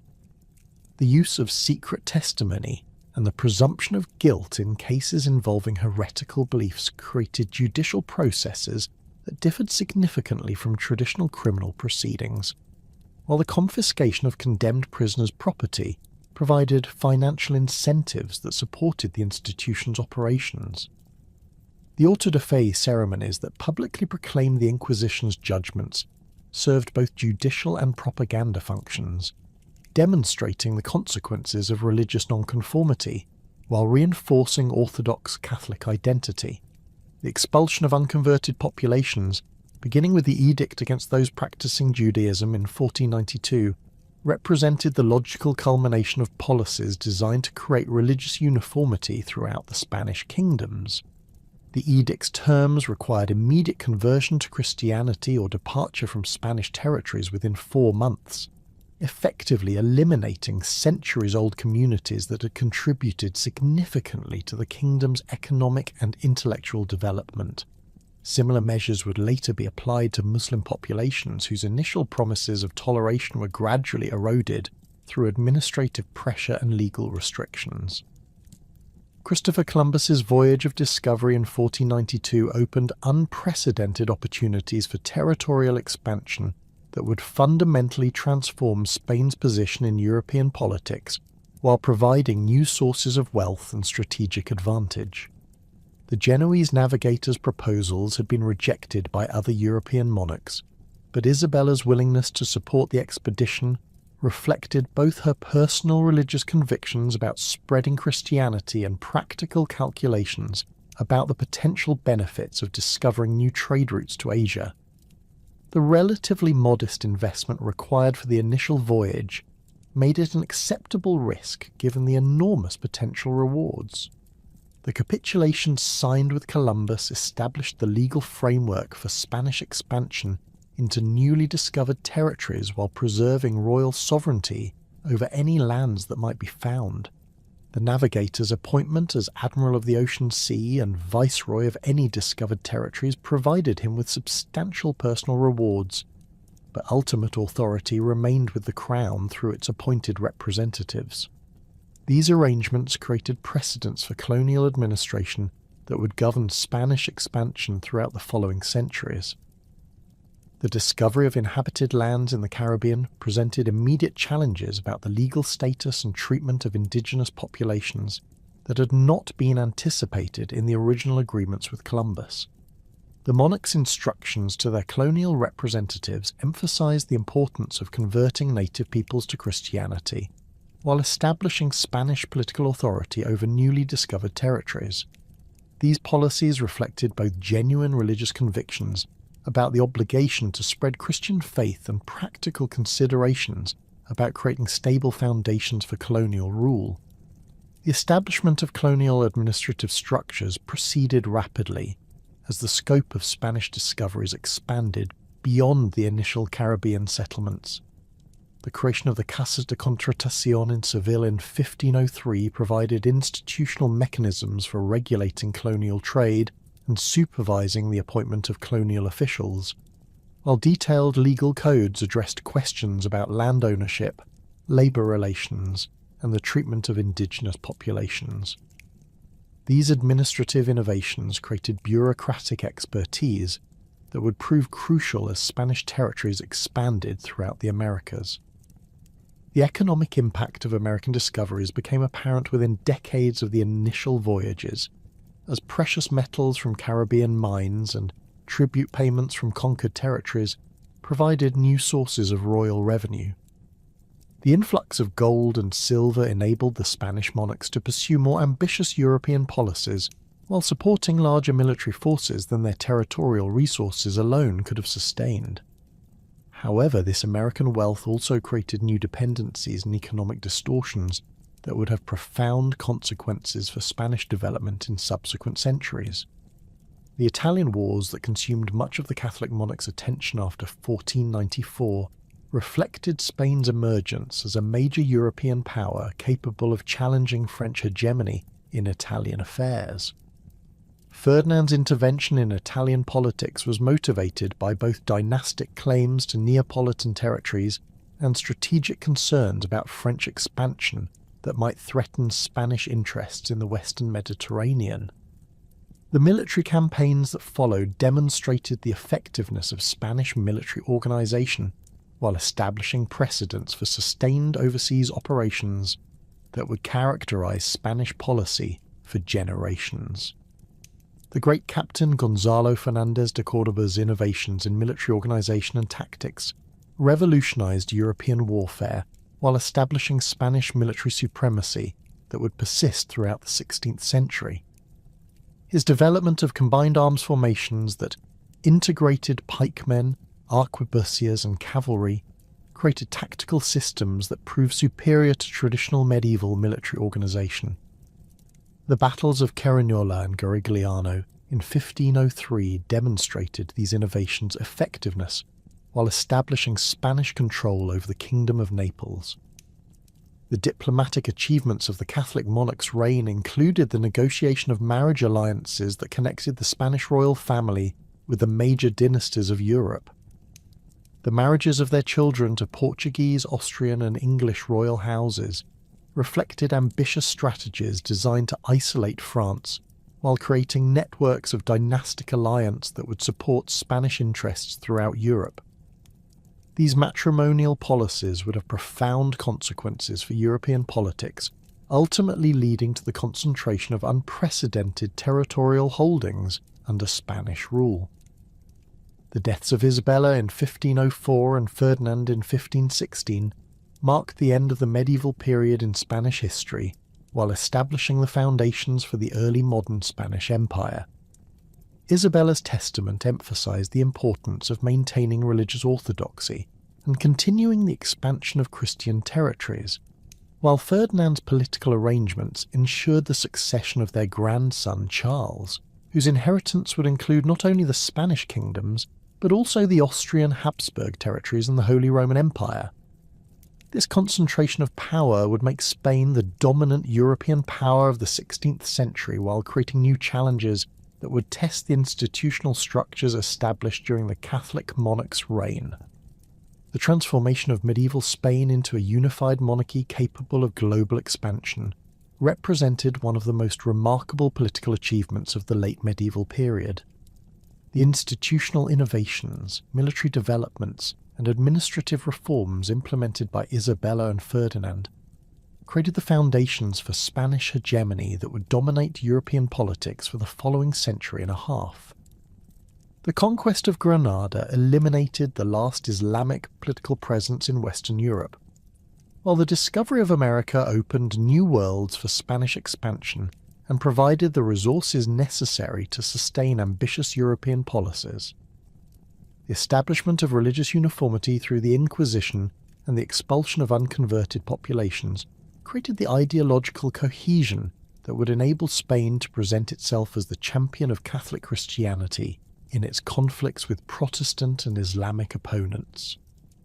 These achievements marked the definitive end of medieval fragmentation and the beginning of Spain's emergence as Europe's first global empire, transforming a collection of competing kingdoms into a unified state capable of projecting power across multiple continents while maintaining effective control over diverse populations and vast territorial holdings.